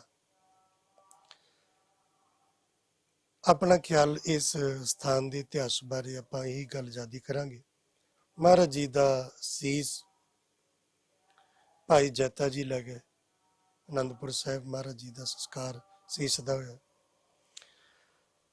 ਤੇ ਮਹਾਰਾਜ ਜੀ ਦਾ ਧੜ ਭਾਈ ਲੱਖੀ ਸ਼ਾਹ ਮਨਜਾਰਾ, ਇਹਨਾਂ ਦਾ ਪੁਰਾਣਾ ਗੁਰੂ ਘਰ ਨਾਲ ਸੰਬੰਧ ਹੈ। ਭਾਈ ਲੱਖੀ ਸ਼ਾਹ ਮਨਜਾਰਾ ਭਾਈ ਮੱਖਣ ਸ਼ਾਹ ਲੁਬਾਣੇ ਦਾ ਸਕਾ ਜਵਾਈ ਦਮਾਦ ਹੈ। ਇਹ ਭਾਈ ਲੱਖੀ ਸ਼ਾਹ ਮਨਜਾਰਾ ਅੱਗੇ ਭਾਈ ਮਨੀ ਸਿੰਘ ਦਾ ਸਹੁਰਾ, ਇਹਦੀ ਬੇਟੀ ਹੈਗੀ। ਇਹ ਗੁਰੂ ਘਰ ਦਾ ਇਹਦਾ ਸੰਬੰਧ ਸੀ। ਮਹਾਰਾਜ ਜੀ ਦੇ ਧੜ ਨੂੰ ਇੱਥੋਂ ਲੈ ਜਾਂਦਾ ਤੇ ਰਕਾਬਗੰਜ ਜਦੋਂ ਨਗਰ ਸੀ, ਉੱਥੇ ਮਹਾਰਾਜ ਜੀ ਦੇ ਧੜ ਦਾ ਸੰਸਕਾਰ ਕੀਤਾ ਜਾਂਦਾ ਹੈ। ਔਰ ਇਸ ਸਮੇਂ ਜੋ ਸੇਵਾ ਨਿਭਾਈ ਹੈ ਭਾਈ ਜੈਤਾ ਜੀ ਨੇ, ਇੱਥੇ ਮੈਂ ਇੱਕ ਨਿੱਕੀ ਜਿਹੀ ਗੱਲ ਹੋਰ ਕਹਾਂਗਾ ਤੁਹਾਡੇ ਨਾਲ ਵੀ ਜਦੋਂ ਕਲਗੀਆਂ ਵਾਲੇ ਮਹਾਰਾਜ ਜੀ ਨੇ ਭਾਈ ਜੈਤਾ ਜੀ ਪਹੁੰਚੇ ਸੀਸ ਲੈ ਕੇ ਤੇ ਜ਼ਿਕਰ ਕੀਤਾ ਵੀ ਰੰਗਰੇਟਾ ਗੁਰੂ ਕਾ ਬੇਟਾ। ਤੇ ਸਾਨੂੰ ਯਾਦ ਰੱਖਣਾ ਚਾਹੀਦਾ ਉਹਦਾ ਮਤਲਬ ਇਹ ਨਹੀਂ ਸੀ ਕਿ ਤੂੰ ਮੇਰਾ ਬੇਟਾ ਮੇਰਾ ਪੁੱਤ ਹੈ। ਰੰਗਰੇਟਾ ਗੁਰੂ ਕਾ ਬੇਟਾ, ਤੂੰ ਗੁਰੂ ਤੇਗ ਬਹਾਦਰ ਮਹਾਰਾਜ ਜੀ ਦਾ ਬੇਟਾ ਹੈ, ਗੁਰੂ ਦਾ ਬੇਟਾ, ਜਿਹਨੇ ਆਪਣੇ ਪਿਤਾ ਦੀ ਦਸਤਾਰ ਨੂੰ, ਜਿਹਨੇ ਆਪਣੇ ਪਿਤਾ ਦੇ ਸੀਸ ਨੂੰ, ਜਿਹਨੇ ਆਪਣੇ ਪਿਤਾ ਦੇ ਸੁੰਦਰ ਮੁਬਾਰਕ ਉਜਲ ਤੇ ਪਵਿੱਤਰ ਦਾੜੇ ਨੂੰ ਰੁਲ ਨਹੀਂ ਦਿੱਤਾ, ਬੇਦਬੀ ਨਹੀਂ ਹੋਣ ਦਿੱਤੀ। ਤੂੰ ਗੁਰੂ ਦਾ ਬੇਟਾ। ਉਹਨੇ ਮਹਾਨ ਸੇਵਾ ਕੀਤੀ ਤੇ ਜੋ ਇਸ ਸਥਾਨ ਤੇ ਰਹਿ ਗਿਆ, ਜਿਹਦੀ ਬਰਕਤ ਰਹਿੰਦੀ ਦੁਨੀਆ ਤੱਕ ਰਹੇਗੀ, ਉਹ ਰਹਿ ਗਿਆ ਗੁਰੂ ਤੇਗ ਬਹਾਦਰ ਮਹਾਰਾਜ ਜੀ ਦਾ ਡੁੱਲਿਆ ਹੋਇਆ ਲਹੂ ਖੂਨ। ਸੋ ਇਸ ਸਥਾਨ ਦਾ ਇਤਿਹਾਸਕ ਬੋਰਡ ਦੇ ਦਰਖਤ ਹੇਠਾਂ ਮਹਾਰਾਜ ਜੀ ਖੂਹ ਤੋਂ ਇਸ਼ਨਾਨ ਕਰਕੇ ਬੈਠੇ 11 ਨਵੰਬਰ 1675 ਨੂੰ। ਇੱਥੇ ਮਹਾਰਾਜ ਜੀ ਨੇ ਉਹ ਸਾਕਾ ਵਰਤਾਇਆ, ਤਿਲਕ ਜੰਜੂ ਰਾਖਾ ਪ੍ਰਭ ਤਾਂਕਾ, ਕਿਨੋ ਬੜੋ ਕਲੂ ਮੈਂ ਸਾਕਾ, ਸਾਧਨ ਹੇਤ ਇਤੀ ਜਿਨ ਕਰੀ, ਸੀਸ ਦਿਆ ਪਰ ਸੀ ਨਾ ਉਚਰੀ। तेग बहादुर के चलत पयो जगत को सोग, है सब जग पयो, जय जय जय सुरलो। ਸੋ ਗੁਰੂ ਤੇਗ ਬਹਾਦਰ ਪਾਤਸ਼ਾਹ ਜੀ ਨੇ ਸ਼ਹਾਦਤ ਦਿੱਤੀ ਔਰ ਉਸ ਤੋਂ ਬਾਅਦ ਔਰੰਗਜ਼ੇਬ ਨੂੰ ਉਹ ਲਿਖਤ ਪੜਤ ਦੇ ਅਨੁਸਾਰ ਮੰਨਣਾ ਹੀ ਪਿਆ ਕਿ ਫਿਰ ਜਿਹੜਾ ਜ਼ੁਲਮ ਸੀਗਾ ਹਿੰਦੂਆਂ ਦੇ ਉੱਪਰ ਜਿਹੜਾ ਖਾਸ ਤੌਰ ਤੇ ਹੋ ਰਿਹਾ ਸੀ ਉਹ ਫਿਰ ਬੰਦ ਹੋ ਗਿਆ। ਜ਼ੁਲਮ ਬੰਦ ਹੋਇਆ, ਇੱਥੇ ਬਸ ਨਹੀਂ, ਜ਼ੁਲਮ ਤੇ ਬੰਦ ਕਿਉਂ ਉਹਨੇ ਕਰਨਾ ਹੀ ਸੀ, ਉਹਦਾ ਇੱਕ ਵਾਅਦਾ ਸੀ, ਬੰਦ ਹੋ ਗਿਆ। ਜਿੰਨੇ ਉਤਰਨੇ ਬੰਦ ਹੋ ਗਏ, ਸਭ ਕਤਲੇਆਮ ਬੰਦ ਹੋ ਗਈ। ਉਸ ਦਿਨ ਤੋਂ ਬਾਅਦ ਦੁਨੀਆ ਦਾ ਕੋਈ ਵੀ ਮਨੁੱਖ ਐਸਾ ਨਹੀਂ ਕਿ ਜਦੋਂ ਉਹਦੇ ਆਪਣੇ ਕੀਤੇ ਹੋਏ ਪਾਪ ਉਹਦੇ ਸਾਹਮਣੇ ਆਉਣ ਤੇ ਉਹ ਨਾ ਕੰਬੇ। ਕਈ ਵਾਰੀ ਇਹ ਉਹ ਔਰੰਗਜ਼ੇਬ ਯਾਦ ਰੱਖਣਾ, ਇਹ ਸਾਡਾ ਇਤਿਹਾਸ ਹੈ ਕਿ ਔਰੰਗਜ਼ੇਬ ਹੈ ਜਿਹੜਾ ਆਪਣੇ ਪਿਤਾ ਨੂੰ ਪਾਣੀ ਦੀ ਬੂੰਦ ਤੋਂ ਤਰਸਾ ਤਰਸਾ ਕੇ ਮਾਰਦਾ ਹੈ, ਉਹ ਨਹੀਂ ਕੰਬਿਆ। ਜਿਹਨੇ ਆਪਣੇ 3 ਭਰਾ ਕਤਲ ਕੀਤੇ, ਦਾਰਾ ਸ਼ਕੋ, ਸ਼ੁਜਾ ਮੁਹੰਮਦ, ਮੁਰਾਦ ਬਖਸ਼, 3 ਭਰਾ ਕਤਲ ਕੀਤੇ ਤੇ ਔਰੰਗਜ਼ੇਬ ਦਾ ਦਿਲ ਨਹੀਂ ਕੰਬਿਆ। ਇਹ ਔਰੰਗਜ਼ੇਬ ਅੱਜ ਉਹ ਔਰੰਗਜ਼ੇਬ ਅੰਦਰੋਂ ਕੰਬ ਗਿਆ। ਉਹਨੇ ਇਹ ਗੁਰੂ ਤੇਗ ਬਹਾਦਰ ਮਹਾਰਾਜ ਧਰਮੀ ਮਨੁੱਖ ਪਹਿਲੇ ਨਹੀਂ ਕਿ ਜਿਨ੍ਹਾਂ ਦਾ ਕਤਲ ਕੀਤਾ ਉਹਨੇ। ਇੱਥੇ ਨੇੜੇ ਹੀ ਲਾਲ ਕਿਲੇ ਦੇ ਨੇੜੇ ਕਬਰ ਹੈ ਸਰਮਦ ਫਕੀਰ ਦੀ, ਉਹਦਾ ਵੀ ਉਹਨੇ ਕਤਲ ਕੀਤਾ, ਨਹੀਂ ਕੰਬਿਆ। ਪਰ ਇਸ ਸ਼ਹਾਦਤ ਤੋਂ ਬਾਅਦ ਔਰੰਗਜ਼ੇਬ ਕੰਬ ਗਿਆ। ਭਾਈ ਮਤੀ ਦਾਸ ਜੀ ਨੇ ਵੀ ਇਹ ਜ਼ਿਕਰ ਹੁੰਦਾ ਇਤਿਹਾਸ ਵਿੱਚ ਵੀ ਉਹਨੂੰ ਕਿਹਾ ਸੀ ਵੀ ਇਸ ਤਖਤ ਤੇ ਬੈਠ ਕੇ ਜੋ ਤੂੰ ਕਰ ਰਿਹਾ ਨਾ, ਇਹ ਤੇਰਾ, ਤੂੰ ਇਸ ਤਖਤ ਤੇ ਬੈਠ ਨਹੀਂ ਸਕਦਾ, ਤੈਨੂੰ ਇਸ ਤਖਤ ਤੇ ਬੈਠਣ ਦੇ ਯੋਗ ਨਹੀਂ ਛੱਡਾਂਗੇ। ਅਖੀਰ ਇੱਥੇ ਨਾ ਰਿਹਾ, ਇਹ ਦਿੱਲੀ ਛੱਡ ਕੇ ਚਲਾ ਗਿਆ, ਫਿਰ ਉਹ ਦੱਖਣ 'ਚ ਚਲਾ ਗਿਆ। ਸੋ ਗੁਰੂ ਪਾਤਸ਼ਾਹ ਜੀ ਦੀਆਂ ਜਿਹੜੀਆਂ ਇੱਥੇ ਖਾਸ ਤੌਰ ਤੇ ਜਿਵੇਂ ਗੁਰੂ ਪਾਤਸ਼ਾਹ ਜੀ ਲਹੂ ਦੀ ਗੱਲ ਕੀਤੀ ਤੁਸੀਂ, ਇਸ ਸਥਾਨ ਤੇ ਹੈਗਾ ਡੁੱਲਿਆ ਔਰ ਉਹ ਖੂਹ ਜਿਹੜਾ ਜਿੱਥੇ ਇਸ਼ਨਾਨ ਕੀਤਾ ਸੀ ਗੁਰੂ ਪਾਤਸ਼ਾਹ ਜੀ ਨੇ ਉਹ ਮੌਜੂਦ ਹੈ ਤੇ ਇੱਕ ਬੋਹੜ ਦਾ ਰੁੱਖ ਜਿਹਦੇ ਨੀਚੇ ਗੁਰੂ ਸਾਹਿਬ ਬਿਰਾਜਮਾਨ ਹੋਏ ਸੀ। ਹਾਂਜੀ, ਉਹ ਖੂਹ ਮੌਜੂਦ ਹੈ ਜੋ ਥੱਲੇ ਜੋੜਾ ਘਰ ਹੈ, ਇਸ ਪਾਸੇ ਭਾਈਆਂ ਦਾ ਜੋੜਾ, ਇਸ ਪਾਸੇ ਬੀਬੀਆਂ ਦਾ ਜੋੜਾ ਜਮਾ ਹੁੰਦਾ, ਵਿੱਚ ਤੁਸੀਂ ਜਾਓਗੇ ਅੱਗੇ ਰਸਤਾ ਹੈ। ਇਸ ਪਾਸੇ ਖੂਹ ਹੈ ਜਿਹਦਾ ਜਲ ਹੁਣ ਵੀ ਸੰਗਤਾਂ ਛਕਦੀਆਂ ਨੇ, ਜਲ ਉਹਦਾ ਨਿਕਲਦਾ। ਬੋੜ ਦਾ ਦਰਖਤ ਜਿਹਦਾ ਇੱਕ ਹਿੱਸਾ ਅੰਦਰ ਦਰਬਾਰ ਸਾਹਿਬ ਦੇ ਅੰਦਰ ਸ਼ੀਸ਼ੇ 'ਚ ਬਣਾ ਕੇ ਰੱਖਿਆ, ਇਹ ਨਿਸ਼ਾਨੀਆਂ ਮਹਾਰਾਜ ਜੀ ਦੀਆਂ ਮੌਜੂਦ ਨੇ। ਔਰ ਜੋ ਮੈਂ ਬੇਨਤੀ ਕੀਤੀ ਕਿ ਧੜ ਮਹਾਰਾਜ ਜੀ ਦਾ ਰਕਾਬਗੰਜ ਸਾਹਿਬ ਚਲਾ ਗਿਆ, ਸੀਸ ਮਹਾਰਾਜ ਜੀ ਦਾ ਆਨੰਦਪੁਰ ਸਾਹਿਬ ਚਲਾ ਗਿਆ, ਰਹਿੰਦੀ ਦੁਨੀਆ ਤੱਕ ਲਈ ਇੱਥੇ ਜੋ ਬਖਸ਼ਿਸ਼ ਹੈ ਮਹਾਰਾਜ ਜੀ ਦਾ ਡੁੱਲਿਆ ਹੋਇਆ ਖੂਨ, ਜਦ ਡੁੱਲਦਾ ਖੂਨ ਸ਼ਹੀਦਾਂ ਦਾ ਤਕਦੀਰ ਬਦਲਦੀ ਕੌਮਾਂ ਦੀ, ਉਹ ਖੂਨ ਜਿਹੜਾ ਡੁੱਲਿਆ ਉਹਨੇ ਇਸ ਧਰਤੀ ਨੂੰ ਇੰਨਾ ਪਾਕ ਤੇ ਪਵਿੱਤਰ ਬਣਾ ਦਿੱਤਾ, ਇੰਨਾ ਭਾਗਾਸ਼ਾਲੀ ਬਣਾ ਦਿੱਤਾ, ਇੰਨਾ ਬਖਸ਼ਿਸ਼ਾਂ ਵਾਲਾ ਬਣਾ ਦਿੱਤਾ ਕਿ ਇੱਥੇ ਸਿੱਖ ਹੀ ਨਹੀਂ, ਇੱਥੇ ਹਿੰਦੂ ਹੀ ਨਹੀਂ, ਇੱਥੇ ਮੁਸਲਮਾਨ ਵੀਰ ਵੀ, ਮੁਸਲਮਾਨ ਭੈਣਾਂ ਵੀ ਇੰਨੀ ਭਾਵਨਾ ਦੇ ਨਾਲ ਆਉਂਦੀਆਂ ਨੇ। ਔਰ ਇਸ ਸਥਾਨ ਤੋਂ ਜੋ ਕਿਸੇ ਨੇ ਝੋਲੀ ਅੱਡ ਕੇ ਮੰਗਿਆ ਨਾ, ਮੇਰੇ ਸਤਿਗੁਰੂ ਦੀ ਉਸ ਬਖਸ਼ਿਸ਼ ਦਾ ਸਦਕਾ ਵੀ ਮੇਰੀ ਭੈਣ ਤੋਂ ਕੋਈ ਖਾਲੀ ਨਹੀਂ ਗਿਆ ਕਦੀ, ਇੰਨੀ ਬਖਸ਼ਿਸ਼ ਹੈ ਮਹਾਰਾਜ ਦੀ ਇਸ ਸਥਾਨ ਤੇ। ਸੋ ਗੁਰੂ ਤੇਗ ਬਹਾਦਰ ਪਾਤਸ਼ਾਹ ਜੀ ਦੀ ਸ਼ਹਾਦਤ ਇਸ ਅਸਥਾਨ ਤੇ ਹੋਈ ਔਰ ਔਰੰਗਜ਼ੇਬ ਨੂੰ ਅਖੀਰ ਹਾਰ ਮੰਨਣੀ ਪਈ। ਬੇਸ਼ੱਕ ਕੋਈ ਵੀ ਰਾਜਾ ਹਾਰਨ ਨੂੰ ਤਿਆਰ ਨਹੀਂ ਹੁੰਦਾ, ਉਹਨੇ ਹਰ ਹੀਲਾ ਵਰਤਿਆ ਕਿ ਇਹਨਾਂ ਸਿੱਖਾਂ ਨੂੰ, ਗੁਰੂ ਤੇਗ ਬਹਾਦਰ ਪਾਤਸ਼ਾਹ ਜੀ ਨੂੰ ਇਸਲਾਮ ਕਬੂਲ ਕਰਵਾ ਦਿਆ ਜਾਵੇ। ਪਰੰਤੂ ਅੱਗੇ ਗੁਰੂ ਤੇਗ ਬਹਾਦਰ ਪਾਤਸ਼ਾਹ ਜੀ ਸਨ ਜਿਨ੍ਹਾਂ ਦੇ ਸੱਚ ਦੇ ਉੱਪਰ ਉਹਨਾਂ ਦੇ ਸਿੱਖ ਚੱਲਦੇ ਸੀ ਤੇ ਗੁਰੂ ਉਹਨਾਂ ਦਾ ਮੁਰਸ਼ਦ ਜਿਹੜਾ ਹੈ ਉਹ ਕਿਹੋ ਜਿਹਾ ਹੋਏਗਾ ਉਹ ਭਲੀ ਭਾਂਤ ਜਾਣਦਾ ਸੀਗਾ, ਫਿਰ ਵੀ ਉਹ ਕੋਸ਼ਿਸ਼ਾਂ ਕਰਦਾ ਰਿਹਾ। ਅਖੀਰ ਨੂੰ ਗੁਰੂ ਤੇਗ ਬਹਾਦਰ ਪਾਤਸ਼ਾਹ ਜੀ ਦੀ ਸ਼ਹਾਦਤ ਹੋਈ ਤੇ ਔਰੰਗਜ਼ੇਬ ਦਾ ਜ਼ੁਲਮ ਹਿੰਦੂਆਂ ਦੇ ਉੱਪਰ ਜਿਹੜਾ ਖਾਸ ਤੌਰ ਦੇ ਉੱਪਰ ਹੋ ਰਿਹਾ ਸੀਗਾ, ਜਿਹੜੀ ਉਸਦੇ ਕੋਲ ਹਕੂਮਤ ਸੀਗੀ, ਜਿਹੜਾ ਉਸਦੇ ਕੋਲ ਰਾਜ ਸੀਗਾ, ਜਿਸਨੇ ਲੋਕਾਂ ਦਾ ਜੀਣਾ ਹਰਾਮ ਕੀਤਾ ਹੋਇਆ ਸੀਗਾ, ਉਹ ਸਭ ਕੁਝ ਉਸਨੂੰ ਖਤਮ ਕਰਦਿਆਂ ਹੋਇਆਂ ਉਸ ਲਿਖਤ ਪੜਤ ਦੇ ਉੱਪਰ ਅਖੀਰ ਨੂੰ ਪਹਿਰਾ ਦੇਣਾ ਪਿਆ।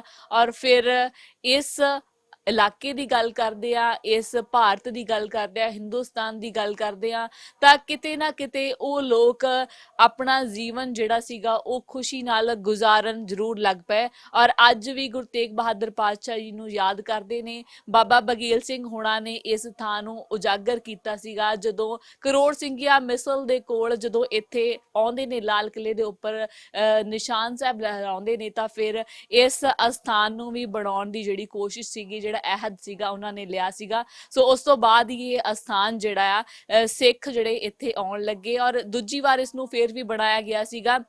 ਸੋ ਇਸ ਅਸਥਾਨ ਦੇ ਲਈ ਵੀ ਕਿਤੇ ਨਾ ਕਿਤੇ ਬਹੁਤ ਵੱਡੀਆਂ ਕੁਰਬਾਨੀਆਂ ਸਿੱਖਾਂ ਨੂੰ ਬਾਅਦ ਦੇ ਵਿੱਚ ਵੀ ਬਚਾਉਣ ਦੇ ਲਈ ਜ਼ਰੂਰ ਕਰਨੀਆਂ ਪਈਆਂ ਨੇ।